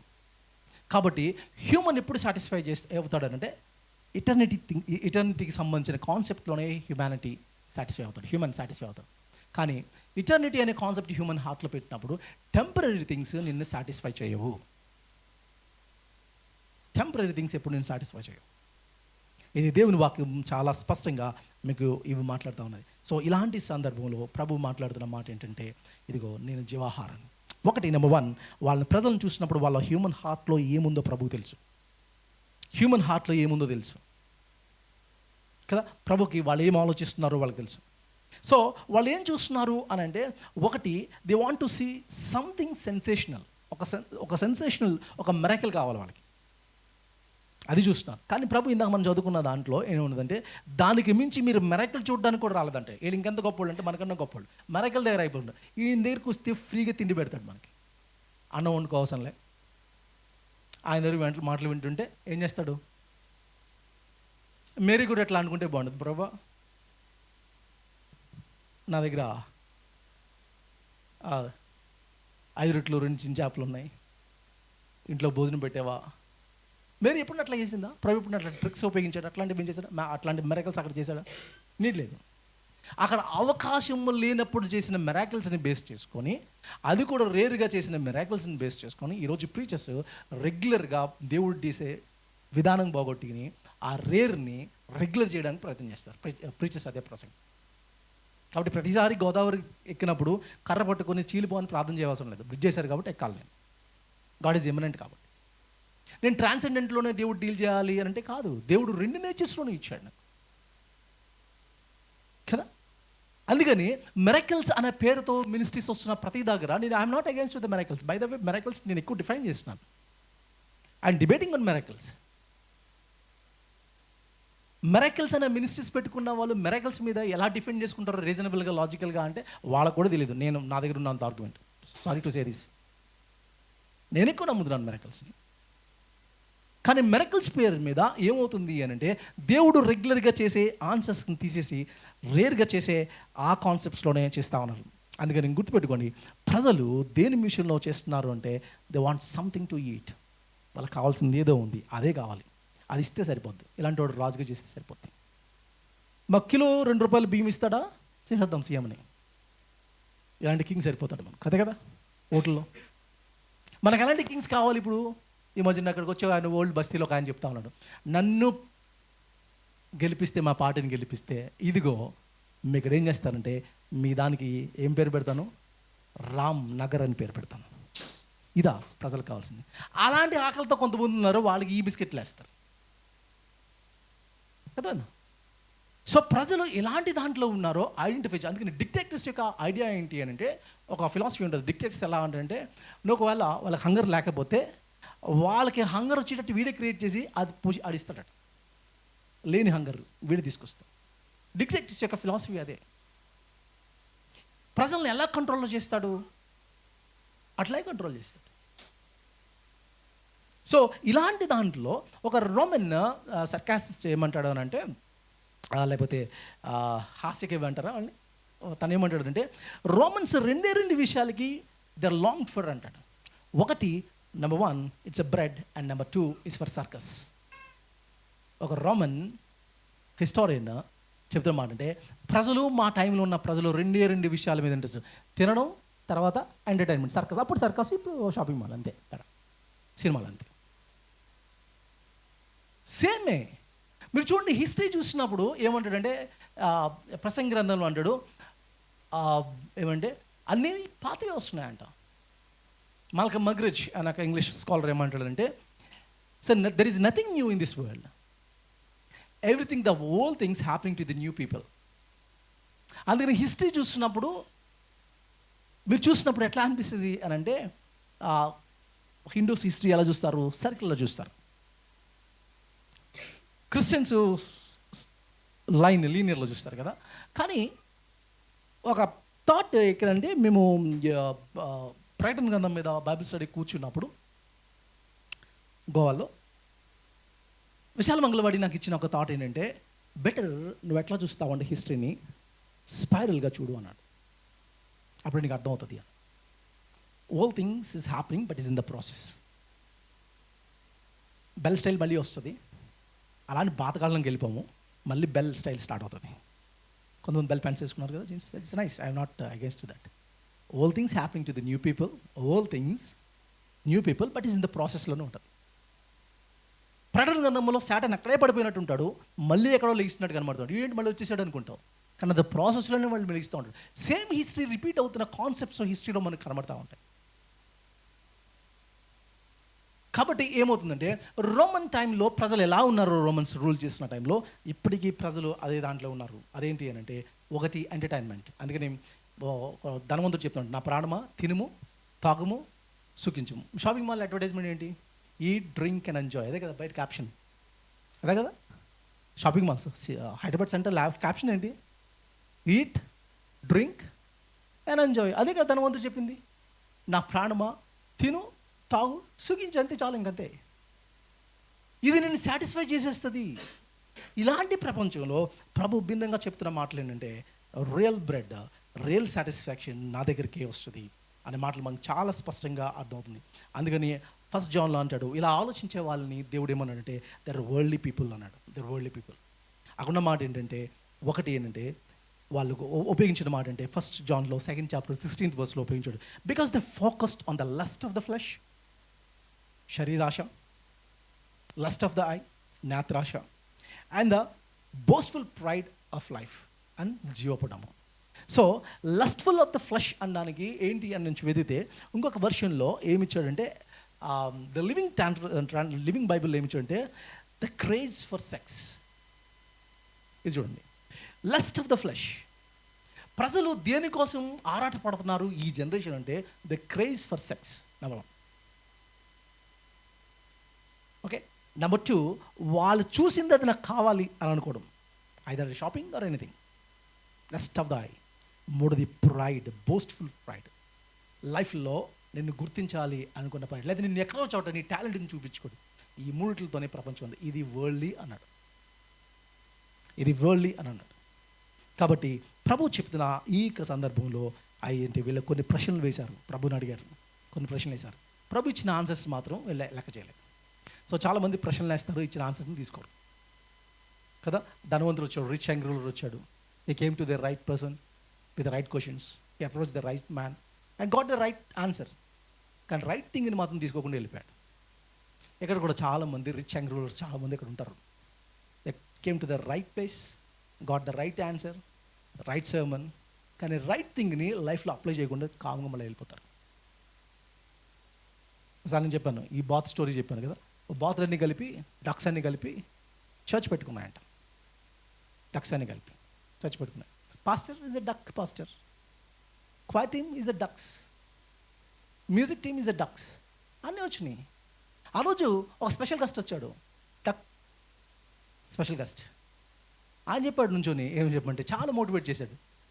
అదేంటంటే is a duck church, we're ducks, that means we're birds, that means అని చెప్తాను, మనకి రెక్కలు ఉంటాయి, మనం మిగతా పక్షుల్లో ఎగరలేగలం, చేతులు చాపండి. అంత ఎక్సైజ్ మోటివేట్ చేసి అన్ని చప్పట్లు కూడా నడుచుకుంటూ వెళ్ళిపోయినాడు. ప్రాబ్లం అదే, విన్న తర్వాత లైఫ్కి అప్లై ఉండదు, నడుచుకుంటూ వెళ్ళిపోతాం. రెక్కలు దేవో తీసుకున్నది లైఫ్లో అప్లై చేయకుండా అట్లాగే వెళ్ళిపోయేది. ప్రభు ఇచ్చిన ఆన్సర్స్ని ఏమైనా తీసుకున్నారా అంటే లేదు కదా. మళ్ళీ ఆయనతో డిబేట్ కూర్చున్నారు, ఆన్సర్స్ వచ్చినాయి, కానీ వాళ్ళు ఏం చేస్తారంటే డిబేట్కి కూర్చున్నారు. ఇది చాలా స్పష్టంగా ఉంది. మళ్ళీ ఇక్కడ అంటున్న మాట ఏంటి అని అంటే, గుర్తుపెట్టుకోండి, ప్రభు ఇచ్చిన ఆన్సర్ ఒక సత్యం నీకు తెలిసినప్పుడు సత్యాన్ని మీద నువ్వు కట్టుకుంటావా, లేదా సత్యంతో నువ్వు ఆడుకుంటావా? Is it a toy to play? ఒక సత్యం నీకు దొరికింది, అది నువ్వు ఆడుకునేది కాదు, లేకపోతే సరదా కోసం వేసే ప్రశ్నలు కాదు అవి. ఆ సత్యంతో నీ జీవితాన్ని కట్టుకోవాలి. అలా అడుగుతున్న ఒక ప్రశ్న ఏంటంటే, ప్రభు తిరిగి వచ్చిన తర్వాత ప్రభు నాకు శిష్యులు అన్నాడు, మీరు ఇక్కడి నుంచి వెళ్ళిపోండి అర్జెంటుగా, ఎందుకంటే ఇక్కడ ఒక ప్లాన్ జరుగుతుంది. ఏం ప్లాన్? ఈయన రాజుగా చేద్దాం అనుకున్నారంట. అదే కదా ఉంది, మీరు 6వ అధ్యాయం చదువుతుంది, రాజుగా చేద్దాం, కింగ్ చేద్దాం అనుకున్నారట. అది ప్రభు గమనించాడు, నేను ఆల్రెడీ కింగ్. పిలాతు దగ్గర అన్నాడు కదా, నువ్వు రాజు అన్నట్టు, అవును నువ్వు అన్నట్టే, కానీ నా కింగ్డమ్ రూల్స్ నువ్వు అనుకున్నట్టు ఉండవు, అది వేరే స్టైల్ ఉంటుంది అని చెప్పాడు. అదేనా? అది చెప్పేశాడు. సో ఇప్పుడు నువ్వు రాజువా అన్నాడు. ఆయన ఆల్రెడీ కింగ్, ఇప్పుడు వీళ్ళు రాజుగా చేద్దామనంటే ఆయన అక్కడి నుంచి తప్పించుకుని వెళ్ళిపోయాడు ఉంది. ఇప్పుడు డిసైపుల్స్ ట్రాప్లో పడతారు, ఆయన వెళ్ళిపోయాడు. మరి ఏడు సంగతి ఏంటి? వీళ్ళు అసలే ఎలాంటి వాళ్ళు, వీళ్ళు మనలో గొప్పవాడు అని, అదే కదా వాళ్ళ ఫోకస్. ఇప్పుడు ఈయన కింగ్ అయితే, అరే ఇప్పుడు పిఎం ఎవరు అవుతారు, ట్రెజరర్ అవుతారు, హోమ్ మినిస్టర్ ఎవరు, ఈ బ్యారల్ పెట్టేసుకున్నారు వీళ్ళు. ఇలాంటి వాళ్ళు కానీ అక్కడ ఉంటే ప్రమాదం ఏంటంటే, మరి ఇక్కడ ఉండొద్దు, మీరు వెళ్ళిపోండి. బోట్లో తుఫాన్ వస్తుంది, ఆ ప్రమాదం కంటే ఈ ప్రమాదం కంటే ఆ ప్రమాదం ఈజీ అని అక్కడ నుంచి చూడలేదు, వెళ్ళిపోమన్నాడు. అక్కడి నుంచి ఎలగొట్టేశాడు. వాళ్ళు బోట్ ఎక్కి వెళ్ళిపోయారు. కానీ వెళ్ళిపోయిన అవతలకి వెళ్తే ప్రభు అక్కడ చేరుకున్నాడని తెలిసిన తర్వాత, ఈవెన్ మీకు కనబడుతుంది, ఆ సీన్ కనబడుతుంది. అక్కడ ఏంటి, ప్రభు వెళ్ళిపోయిన తర్వాత అక్కడ మాట ఏంటంటే, అక్కడికి వచ్చి ప్రభు, rabbi when did you get here, నువ్వు ఎప్పుడు వచ్చేసావు ఇక్కడికి అని అడిగారు. ఎప్పుడు వచ్చేసావు ఇక్కడికి అని అడిగారు. అక్కడితో ఆగట్లేదు, ఇంత అద్భుతాలు చేసిన తర్వాత వాళ్ళు అడిగిన ఒక మాట చూడండి, 6th chapter 28th verse, 6th chapter John 6:28 వర్స్లో ఉంది. యోహాను సువార్త 6:28 వచనం. What must we do to the works God required. దేవుడు ఏం చెప్పండి తెలుగులో ఏముంది? 6:28 వర్స్. దేవుని క్రియలు జరిగించడానికి మేము ఏం చేయాలి? మీరు ఆలోచించండి. ప్రభు ఏమో ఆ ముందు సందర్భంలో చెప్పండి, నన్ను నమ్మండి అని అంటే, ఇన్స్టెడ్ ఆఫ్ ఆయన నమ్మకుండా, ఆయన ముందు విశ్వసించకుండా వాళ్ళు సైన్స్ అడుగుతున్నారు. నెంబర్ 1. ఇప్పుడే 5,000 మందికి భోజనం పెడితే ఆ పక్క వచ్చిన తర్వాత అంటున్నారు, మాకు పరలోకం నుంచి ఒక సైన్ చూపిస్తావా అన్నారు. ఇప్పుడే కదా 5 రొట్టెలు 2 చేపలు 5,000 మంది పంచాడు. మళ్ళీ ఇంకెళ్ళకి ఏం కావాలట? పరలోకం నుంచి ఒక సైను. అది కూడా మోసెస్ చేశాడే, అట్లాంటి సైన్ చేస్తావా? ఆయన ఆకాశం నుంచి మన్నా కురిపించాడు కదా, నువ్వు కూడా అట్లా చేస్తావా? ఇప్పుడే చేశాడు కదా ఆయన. లేదు. అప్పుడు ప్రభు చెప్తా ఉన్నాడు 32 నుంచి 59 చూస్తే, జీసస్ టోల్డ్, ఏం చెప్పాడనంటే, he was the true bread, నేనే నిజమైన ఆహారాన్ని, అది కూడా పరలోకం నుంచి ఇవ్వబడిన ఆహారాన్ని అన్నాడు. కానీ still people are rising questions. మీరు ఆలోచించండి, చాలా క్వశ్చన్స్ వేస్తారు.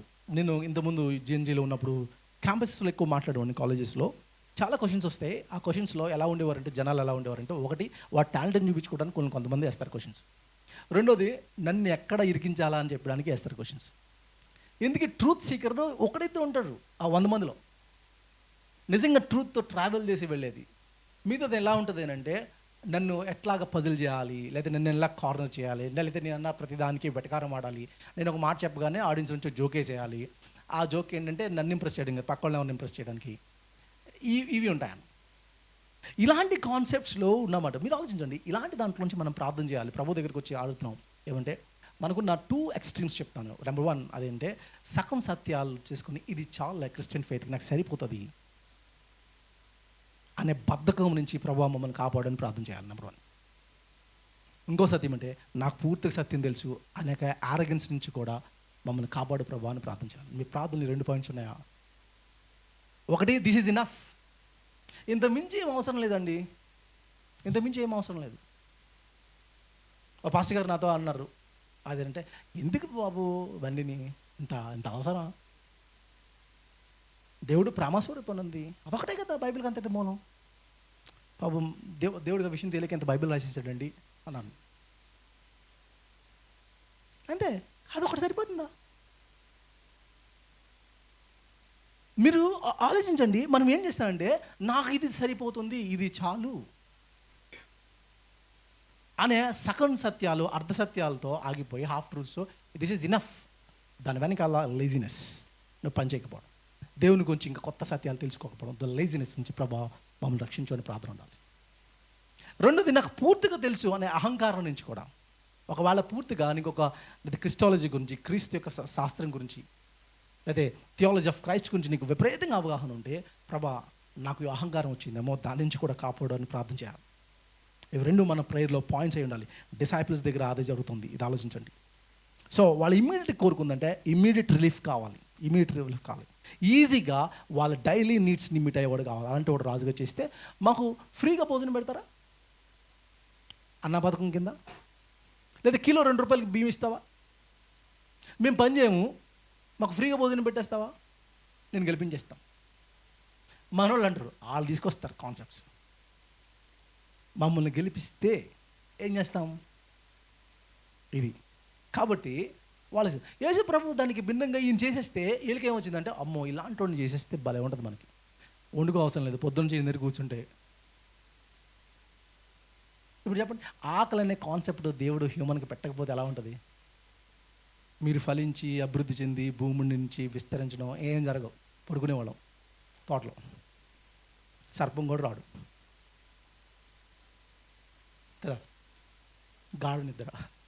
అవును, ఆకలి అనే కాన్సెప్ట్ ఎందుకు పెట్టాడు దేవుడు?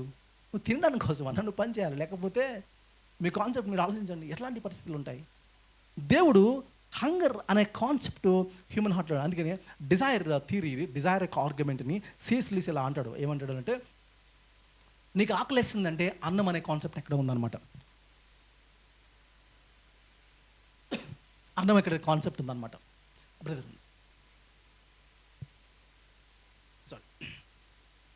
లేకపోతే మీకు స్విమ్ చేయాలనిపిస్తుంది, ఈత కొట్టాలనిపిస్తుంది అంటే వాటర్ అనే కాన్సెప్ట్ ఎక్కడ ఉండాలి అంటాడు. కాబట్టి డిజైర్ ఆర్గ్యుమెంట్ ఏంటి అని అంటే, నాకు ఆకలేసింది అని అంటే ఫుడ్ గురించి నాకు కాన్సెప్ట్ ఉండాలి. అలాగే నాలో ఇటర్నిటీ గురించి ఏదో డిజైర్ డ్రీమ్ ఉంది, ఒక మెరుగైన సమాజం కావాలి, ఒక బెటర్ సొసైటీ కావాలంటే నిజంగా కాన్సెప్ట్ ఉండాలి. అది లేకుండా నీలో ఆ డిజైర్ లేదు అంట.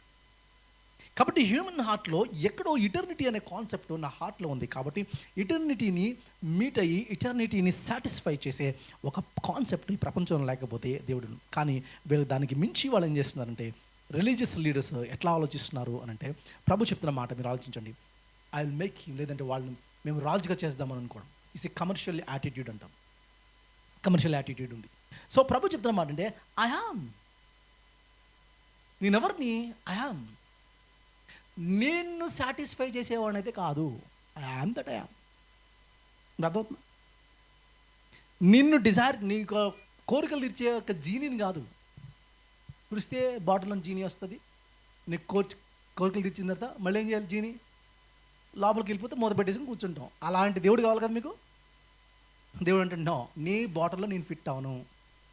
బై ద వే, నువ్వు నన్ను ఎడిట్ చేయలేవు, మోడిఫై చేయలేవు, ఫోటోషాప్లో నన్ను ఏమీ చేయలేవు. I am that I am. నేను దగ్గర ఉంటాను. నువ్వు నాకు అనుకూలంగా మారవలసిందే, కానీ నేను నీకు అనుకూలంగా మారను. నువ్వు ఎన్నో చేసుకో, తలకిందలుగా తపస్సు చేయి, యోగా చేయి, ఏదైనా చెయ్యి. I am that I am. అంతే కదా. వీళ్ళు ఎట్లా అనంటే, నో, చాలామందికి మనకున్న యాటిట్యూడ్ ఈ కాలంలో చెప్తా ఉన్నాను.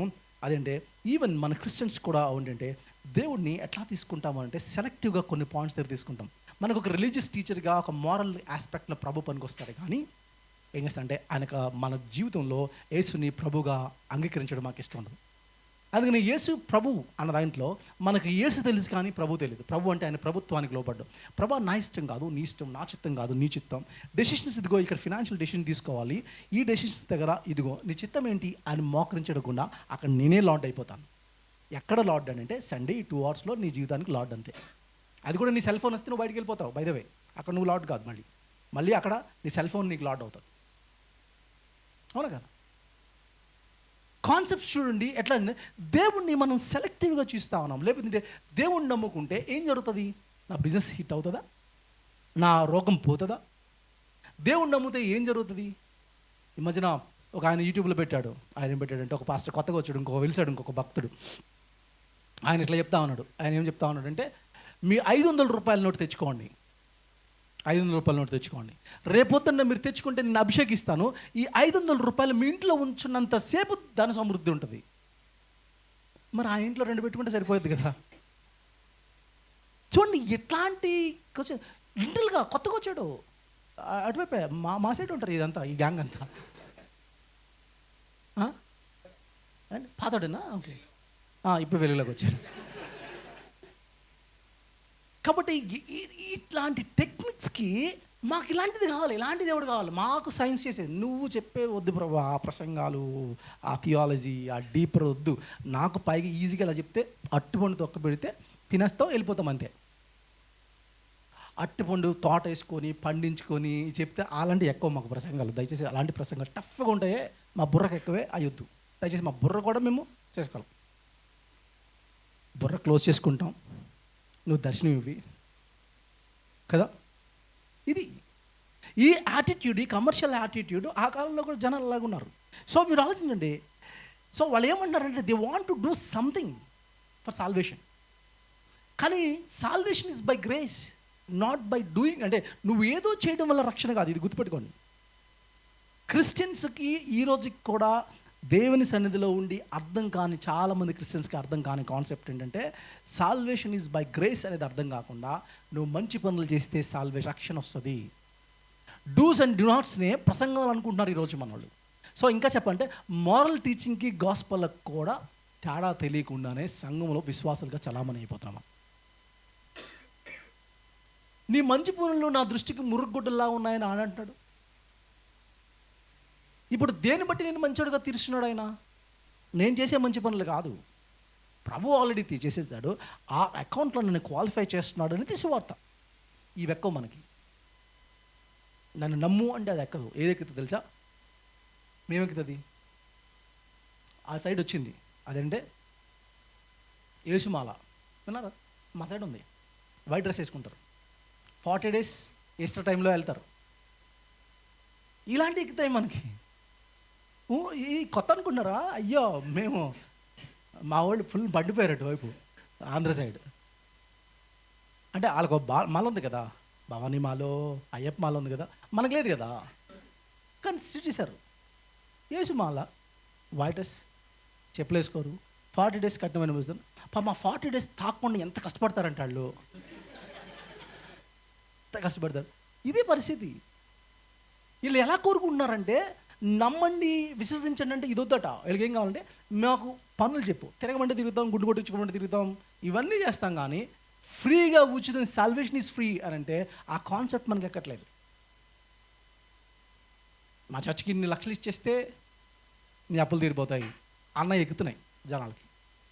అదే కదా, నీ టైప్ తీసేసి ఇంత ఇచ్చేస్తే దానికి మించి ఇన్ని శాతం ఇచ్చేస్తే దేవుడు ఇన్ని బ్లెస్, ఇది ఎక్కుతున్నాయి. అరే అది కాదు ప్రభు చెప్తుందంటే, బిలీవ్ ఇన్ మీ, నా ఎందుకు విశ్వసించండి అంటే అయ్యొద్దు మాకు. ఆలోచించండి, దానికి మించి దేవుని యొక్క గ్రేస్ చూపిస్తా ఉన్నాడు దేవుడు. ఎవరి మీద చూపిస్తున్నాడు తన గ్రేస్ అని అంటే, ఎవరి మీద అంటే అందరి మీద వర్షం ఈక్వల్గానే చూపిస్తా ఉన్నాడట. అందుకని మత్తయి సువార్త 13వ అధ్యాయం 13 నుంచి 14 వచనాలు నేను క్లోజ్ చేసే ముందు ఒక 5 minutes, ఆ టైం అయింది కానీ ఒక 5 minutes నేను క్లోజ్ చేస్తున్నాను. అదంటే మత్తయి సువార్త 13వ అధ్యాయము 13 నుంచి 14 వచనంలో ఇట్లా ఉంది. ఇందు నిమిత్తము నేను ఒప్పాని రీతిగా వారికి బోధించినను, ఈ ప్రజలు కనులారా చూచి, చెవులార విని, హృదయంతో గ్రహించి, మనసు తిప్పుకొని నా వలన స్వస్థత పొందకున్నట్లు వారి హృదయము కొవ్వినది, వారి చెవులు వినుటకు మందములైనవి, వాళ్ళ కన్నులు మూసుకొని ఉన్నారు. మనసు పాడైపోయింది, హృదయం పాడైపోయింది, చెవులు పాడైపోయింది, కన్ను మొత్తం ఫ్యాకల్టీ అంతా దెబ్బతినేసింది. దానివల్ల ఏమైంది? స్వస్థత లేదు, కొవ్వు పోయింది, హృదయం అంతా కొవ్వు పట్టేసింది, చెవులకేమో చెప్పుతుంటే అర్థం కావట్లేదు. ఏమి ఎక్కుతున్నాయి? ఎలాంటి ప్రసంగాలు ఎక్కుతున్నాయి చెవులకి? ఇవి ఎక్కవు. దేనికి కనెక్ట్ అవుతాం? అప్పులు తీర్చేస్తాడు, కష్టాల్లో ఉన్నవా దేవుడిని బయట తీసుకొస్తాడంటే అవి ఎక్కుతాయి. కన్నులు మూసిపోయినాయి. ఇప్పుడు వీళ్ళకి కావాల్సింది ఏంటంటే, మాకు ఇప్పుడు కింగ్ కావాలి. ఎలాంటి కింగ్? ఈ లోక మర్యాద చెప్పున ఒక రాజు కావాలి. ఈ లోకంలో మిగతా కింగ్స్ ఎలా ఉన్నారు? అలెగ్జాండర్ ఎలా వచ్చాడు? కత్తి తీసుకొచ్చి ప్రపంచాన్ని జయించాడు కదా, అలాంటి వచ్చి ఈ రోమీలందరిని చంపేస్తే మేము ఎక్కుతాం. అందుకని ఆయన చనిపోయి తిరిగి లేచిన తర్వాత ఇస్రాయేల్కి మళ్ళీ రాజ్యం ఎప్పుడు అప్పచెప్తావు ప్రభా అన్నాడు. ప్రభు అన్నాడు, అరే నా కింగ్డమ్ వస్తుంది, but not with sword but with love. At the same time I'm king. Me king మీరు ఎలక్ట్ చేసిన మీ పిఎం సీఎం కిలో 2 రూపీస్కి ఇస్తారు, అది టెంపరీగా మిమ్మల్ని మీట్ అవుతుంది. నేను ఇచ్చే బ్రెడ్ ఇది ఎవర్ లాస్టింగ్ లైఫ్ని ఇస్తుంది. ఏది సాటిస్ఫై చేస్తుంది? ఈ కింగ్స్ ఈ కింగ్డమ్ కాదు అని మాట్లాడుతుంటే మేబీ క్రౌడ్లో కొంతమంది ఏమనుకున్నారంటే, ఈయన మోషే చెప్పినోడే, ప్రాఫిట్ చేయదు. మోసెస్ చెప్పాడు కదా ఒక ప్రాఫిట్ వస్తాడని, ఈయనే అని అనుకుని ఉంటారు.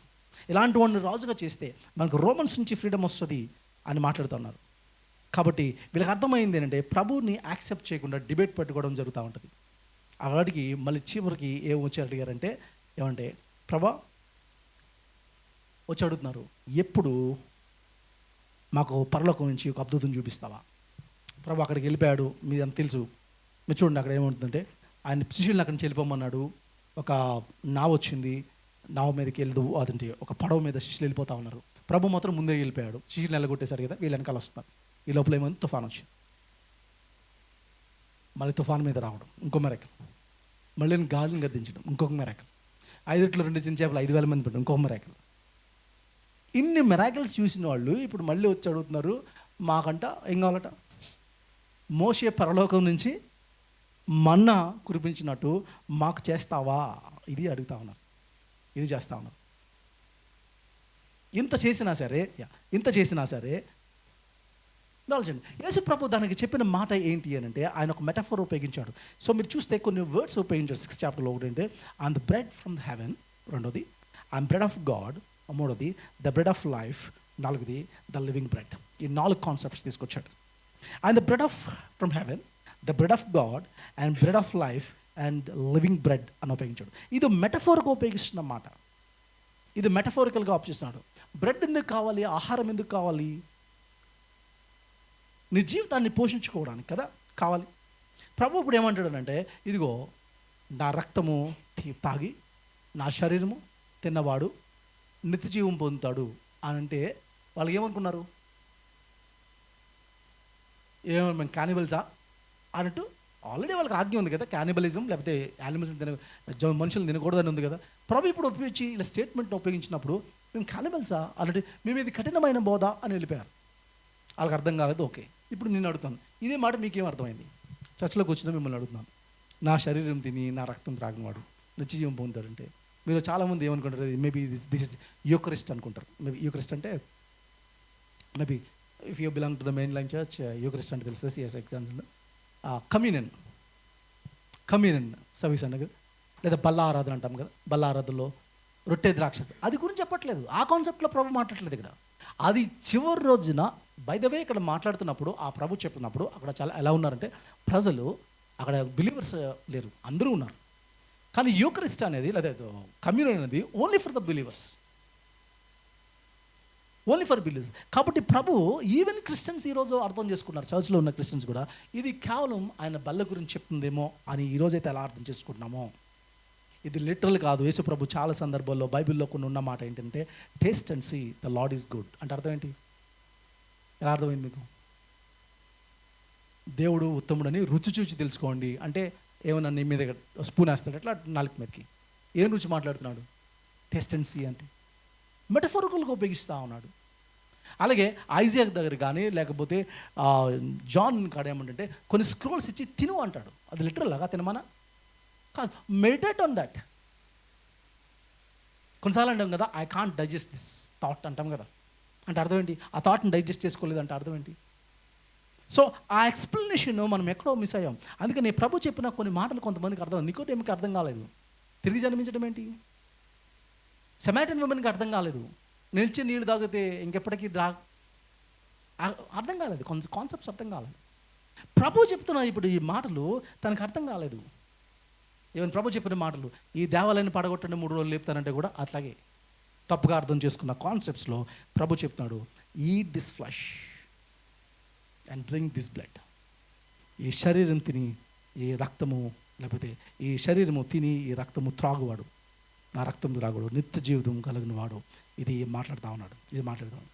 మీరు ఆలోచించండి, ఇక్కడ ఒక కాన్సెప్ట్ని ముందు నేను చెప్పి ముగిస్తాను. అదేంటంటే వాళ్ళు అడుగుతున్న ఒక మాట అంటే ఇంత విన్న తర్వాత వాళ్ళు చెప్పిన మాట అంటే ఇన్ని మెరాకిల్స్ చూసాం కదా, ఇప్పుడు చూసుకున్నా ఇన్ని మెరాకిల్స్ చేసిన తర్వాత వాళ్ళు అడుగుతున్న మాట ఏంటి అంటే మాకు ఆకాశం నుంచి మన్నా కావాలి. ఇంకా చివరికి ఎలా చెప్పారంటే మోసెస్ని ఇంకా యేసు ప్రభు కంటే గొప్పోడు అన్నట్టు చూపించారు. ప్రభు ఏమంటే అతని కంటే ముందున్నవాడు నేను. మళ్ళీ అక్కడ మాట్లాడు ఐఆమ్ బిఫోర్ మోసెస్. ఆ సెన్స్ని తీసుకొస్తా ఉన్నాడు. ఎందుకు అనంటే వీళ్ళు దేంతో కంపేర్ చేస్తారంటే యేసు ప్రభు చేసిన ఇది జాగ్రత్త పాయింట్ అండి. యేసు ప్రభు 5 రొట్టెలు 2 చిన్న చేపలు 5,000 మందికి పంచిన కాన్సెప్ట్ ఉంది కదా, ఆ మెరాకిల్ ఉందా? ఆ మెరాకిల్కి దానికి మించిన మెరాకిల్ మాకు కావాలి. అదేంటంటే మన్నాని ఎలా అయితే దేవుడు కురిపించాడని దేంతో కంపేర్ చేస్తున్నారు? మన్నాని విత్ ఫీడింగ్ 5,000. ప్రభు అంటాడు no no no, you can't compare the manna with 5,000. You compare the manna with me. I'm true bread. I'm true bread.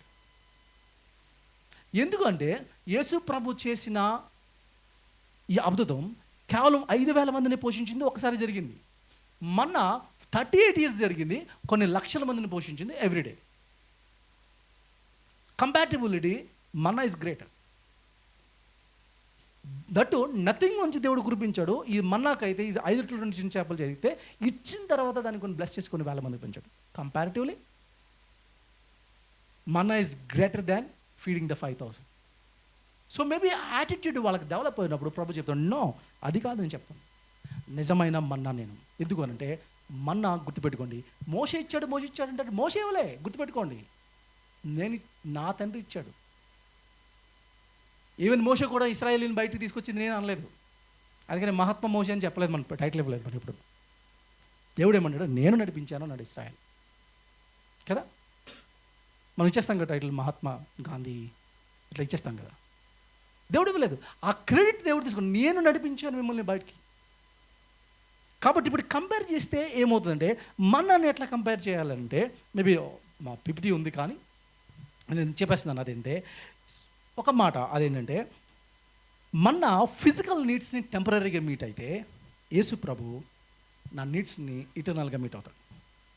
So compare the manna with not with feeding the 5,000 but with Jesus. అది physical లైఫ్కి అయితే ఇది eternal లైఫ్ని ఇస్తుంది. ఆ మన్నా ఒక్క నేషన్కి ఇస్రాయేల్కే అయితే ఇది హోల్ వరల్డ్కి ఇస్తుంది యేసుప్రభు కదా. అది కేవలం 30 years అయితే ఇది యాడమ్ నుంచి ఎండ్స్ ఆఫ్ ద ఎర్త్ వరకు ఆయన నిత్య జీవితాన్ని ఇచ్చినవాడు. అదేనా? కానీ అలా మన్నాను పెట్టడానికి ఆయనకి ఏం ఖర్చు అవ్వలేదు. కానీ నిన్ను సాటిస్ఫై చేయడానికి, లేకపోతే నీకు ఆహారం పెట్ట నీ నిత్య జీవుడు ఇవ్వడానికి తన ప్రాణమే పెట్టవలసి వచ్చింది. Compare this Manna with Jesus. So ఆ మన్నా వల్ల నీ ఆరోగ్యం కొంచెం బెటర్ అయ్యి తినడం వల్ల నీకు డెత్ డిలే అయిందేమో, కానీ ఈ మన్నా వల్ల, క్రీస్తు వల్ల నీకు నిత్యత్వం ఉంటుంది. ఇటర్నల్ అంటే స్పిరిచువల్ డెత్, అంటే కాంకర్డ్ స్పిరిచువల్ డెత్ని కూడా కాంకర్ చేస్తారు. అందు మాత్రమే కాదు, గుర్తుపెట్టుకోండి, manna it's a gift sent by God కదా. God send a gift. కానీ యేసు ప్రభు ఏంటంటే God send the giver of all gifts. గిఫ్ట్స్కే మూలమైన వాడిని ఇచ్చాడు. కాబట్టి విచ్ ఈస్ గ్రేటెస్ట్? ఏది మిమ్మల్ని సాటిస్ఫై చేసేది? అది టెంపరీ మన్నా. 5,000 నేనుతో ఫీడ్ చేసిన దాంతో మీరు కంపేర్ చేయడం కాదు. నేను నిజమైన ఆహారం, నేను మాత్రమే సాటిస్ఫై చేయగలను. బై ద వే, అందుకని యేసు ప్రభు అక్కడ ఉపయోగించిన మాట ఏంటో ఒక మాట ఉపయోగించాడు. అదేంటే మన్నా కేమ్ డౌన్ ఫ్రమ్ హెవెన్ అన్నమాట 5 times ఉన్నది. అంత మాత్రం కాదు, ఇంకొక మాట 5 times ఉందంటే అదంటే ఫాదర్ హ్యాస్ సెండ్ మీ, నన్ను పైనుంచి నాకు అధికారం ఇవ్వండి, తండ్రి నన్ను పంపించాడు. మన్నా తండ్రి ఇచ్చాడు, నేను కూడా ఇచ్చాడు. సో మన్నాతో ఆయన్ని కంపేర్ చేసుకున్నాడు, కానీ ఆయన చేసిన ఈవెంట్ని కంపేర్ చేయట్లేదు. మీ మన్నా పర్మనెంట్గా టెంపరీగానే చేసేది, దానికి మించి జీవితాన్ని ఇచ్చేది నేనే అనే విషయం. సో నేను ఒక్క మాట మిమ్మల్ని అడుగుతున్నా. యెషయా గ్రంథం 55:2 ఉన్న మాట చదువుతాను. They are spending their money and what is not bread. మీరు దేని మీద స్పెండ్ చేస్తారు మీ మనీ? దేని మీద మీరు స్పెండ్ చేస్తున్నారు మీ టైం? దేని మీద మీరు వెచ్చిస్తున్నారు? Which that is not satisfy. మీరు సాటిస్ఫై చేయలేని విషయాల మీద ఎక్కువ స్పెండ్ చేస్తూ ఉన్నారు. అదే కదా. అందుకని అంటాడు ప్రభు ఒక సందర్భంలో ఇలా అన్నాడు, మత్తయి సువార్తలో అన్నాడు, నేను ఆకలిగా ఉంటుంది, మీరు నాకు భోజనం పెట్టలేదు. ఎవరి గురించి మాట్లాడాలి తెలుసు? దప్పికొంటుని, మీరు నాకు దాహం ఇయ్యలేదు. అందుకే ఆయన చెప్పాడంటే, మిక్కిలి అల్పిన వీరిలో ఒకడికి మీరు ఎలాగూ చేయలేదు కనుక నాకు చేయలేదని మీతో నిశ్చయంగా చెప్పుచున్నాను నేను. దీనికి మీరేమంటారు? ఏమంటారు? ప్రభు చెప్తున్న మాట ఏంటంటే, లైఫ్ బోర్ కొడుతుందా? ఎందుకు బోర్ కొడుతుందనంటే జీవితంలో ఒక అసంతృప్తి ఉండిపోయింది. అసంతృప్తి ఉంది. ఆగస్టు చెప్పినట్టు, నీలో విశ్రాంతి తీసుకునే వరకు మా జీవితంలో విశ్రాంతి ఉండదు. మేము పడుకునేటప్పుడు మార్నింగ్ నుంచి ఈవినింగ్ వరకు మీరు స్ట్రగుల్ అవుతున్నారు. మీకు ఇంకేదో కావాలి, ఏదో సాటిస్ఫాక్షన్ లేదు, ఇంకేదో కావాలి అంటున్నారు కదా. ఆ దాహం ఉంది, ఆ దప్పిక ఉంది, ఆకలి ఉంది. ఆకలి తీర్చుకోవడానికి మీరు సబ్స్టిట్యూషన్స్ వెతుక్కుంటున్నారు. Maybe lust of the flesh, crazy for sex, lust of the eye, మీకు కావాల్సినంత కొనేసుకోవాలి అనేది, మీకు చూసిందంతా కొనేసుకోండి. అండ్ ద బోస్ట్ఫుల్ ప్రైడ్, జియోపడము, నేను ప్రైడ్ తీసుకునే కాన్సెప్ట్. ఇవన్నీ ఏం చేస్తాయనంటే నిన్ను సాటిస్ఫై చేస్తాయి అనుకుంటున్నారేమో. అవి కాదు. నిజమైన ఆహారం నేను చేసిన ఈ 5 కిలో 2 చిన్న చేపలు 5,000 మంది చూస్తే దాన్ని చూసి నన్ను నమ్మడం కాదు. నన్ను నమ్మితే నిత్య జీవితం వస్తుంది. నేను ఇచ్చే ఫుడ్ టెంపరీ మాత్రమే, కానీ నన్ను తీసుకుంటే మీకు ఇటర్నల్ లైఫ్ని ఇస్తాను. అందుకని ప్రభు చెప్తున్నాను, ఐ యామ్ ద బ్రైడ్. కళ్ళు మూసుకుందాం, ప్రార్థన చేసుకుందాం. ప్రేమగల తండ్రి, జీవం గల మా ప్రభువా, ఈ మాటలను బట్టి నీకు వందనాలు చెల్లిస్తూ ఉన్నాం ప్రభు. విస్తరించి చాలా విషయాలు మేము నేర్చుకున్నాం ప్రభు. ఇక మాటలు వ్యర్థం కాకున్నట్లు మీ కృపను అనుగ్రహించండి ప్రభు. ఇది కదవా, మాలో చాలామందికి లైఫ్ బోరింగ్ కుడుతుంది, బోర్గా ఉంది. కారణం ఏంటంటే మొనోటనస్ అయిపోయి జీవితంలో ఇంకేదో కావాలి. ఏది చేస్తే లైఫ్లో సాటిస్ఫాక్షన్ వస్తుందో మాకు తెలియట్లేదు. అందుకని చాలా ప్రయత్నాలు చేసుకుంటూనే వెళ్ళిపోతాం. దానివల్ల ఇక ఒక్క చోట స్థిరంగా లేకుండా డిఫరెంట్ ఏరియాస్లోకి ఎక్స్ప్లోర్ చేయడానికి ఎక్కడెక్కడో రాంగ్ ప్లేసెస్లో రైట్ థింగ్ కోసం సర్చ్ చేసి ఫెయిల్ అయిన జీవితాలు మా మధ్యలో ఉన్నాయి చాలామందికి. ప్రభా, రైట్ ప్లేస్లో ఉంటూ యోధ రైట్ థింగ్ని పొందుకోకుండా చనిపోయిన యోధాన్ని మేము చూస్తాం. అసలు చివరికి తన సొంత డిసైపుల్స్కే తెలియదు ఒక అన్బిలీవర్ మా మధ్య ఉన్నాడని. పైకంతా యాక్ట్ చేసే బిలీవర్స్ లాగా యాక్ట్ చేసే ప్రజలు మాలో ఉన్నారేమో మీన్స్ గమనించుకోవాలి. వాళ్ళ జీవాహారాన్ని పొందుకోలేదు, రియల్ రిపెంటెన్స్ లేదు. క్రైస్తవ కుటుంబంలో పుట్టారు కాబట్టి సంఘాలకి చర్చ్కి రెగ్యులర్గా వస్తున్నారు. అలాంటి వాళ్ళని మీరు మాట్లాడండి. డిసైపుల్స్ లాగా నిజంగా నిజపశ్చాత్తాపంతో నీ సన్నిధికి వచ్చి ప్రభాది కదవా జీవాహారాన్ని పొందుకున్న వాళ్ళు కూడా మా మధ్య ఉన్నారు. ఆ బిడ్డలను బట్టి నీకు వందనాలు చెల్లిస్తాను ప్రభా. కొంతమంది ఉన్నారు మల్టిట్యూడ్స్ లాగా, ఇగదవా ఆ జనసమూహం లాగా వాళ్ళు ఓపెన్గానే రిజెక్ట్ చేశారు, ఓపెన్గానే వెళ్ళిపోయారు. అలాంటి వాళ్ళు బయట ఉన్నారు. బయట ఉన్న వాళ్ళు ప్రజల కోసం ప్రార్థన చేస్తున్నాం ప్రభా. ఇది కదవా బిలీవర్స్గా ఉన్న బిడ్డల కోసం కూడా మేము ప్రార్థన చేస్తున్నాం. కానీ బిలీవర్స్గా యాక్ట్ చేస్తూ, బిలీవర్స్గా పై కనబడుతూ లోపల దాని యొక్క శక్తిని ఆశ్రయించిన ప్రజలు మాలో ఉంటే అవి గమనించుకొని కృపను అనుగ్రహించండి. నీ వాక్యం చాలా స్పష్టంగా మాట్లాడుతుంది. అంత్యకాలంలో వచ్చే ఒక అపాయకరమైన సూచనలో ఒక సూచన, పైకి భక్తిగా ఉంటూ దాని యొక్క శక్తిని ఆశ్రయించని ప్రజలు మీలో ఉన్నారు. పైకి భక్తి ఉంది ప్రభా, నీ శక్తిని ఆశ్రయించుకున్నాని, నీతో మా లైఫ్ని స్పెండ్ చేయకుండానే, మా జీవితాల్లో క్వైట్ టైం లేకుండానే క్రైస్తవులుగా చలామణి అయిపోతూ ఉన్నామేమో.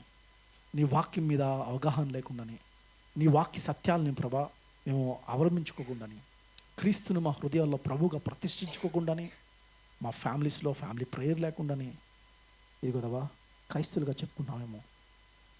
అలాగా రక్షకుడిని పక్కన పెట్టుకుని రక్షణ పొందలేని ఒక యూదాన్ని చూస్తూ ఉన్నాం. కానీ ఇది కదవా జీవాహారాన్ని నేను నిత్య జీవితంకి మూలమైన వాడు నువ్వు ప్రభా. మమ్మల్ని సాటిస్ఫై చేసే కాన్సెప్ట్స్ ఈ ప్రపంచంలో ఏవేవో ఉన్నాయి, కానీ రియల్ సాటిస్ఫాక్షన్ నీ దగ్గర దొరుకుతుంది ప్రభా. ప్లస్ ఈ పాస్కల్ చెప్తుంది రైట్ ప్రభు. ఇది కదవా ప్రతి మానవునిక జీవితంలో దేవుని యొక్క ఆకారంలోకి వెళుతుండిపోతుంది. దేవుడు మాత్రమే తీర్చగలడు. అగస్టీన్ యొక్క ప్రార్థన కూడా మేము జ్ఞాపకం చేసుకుంటాం ప్రభా. నీలో సేద తీర్చుకునే వరకు మా జీవితాల్లో సేద తీరదు. కాబట్టి నీ అందే మాకు రక్ష దొరుకుతుంది. ఈ విషయాలు గమనించే కృపను మా అందరికీ అనుగ్రహించి నడిపించమని, బిడ్డలందరి పక్షంగా చేస్తున్న ఈ ప్రార్థన మీరు అంగీకరించి నడిపించమని మా ప్రభువును రక్షకుడైన యేసుక్రీస్తు నామమున అడిగి వేడుకుంటున్నాం తండ్రి. ఆమేన్.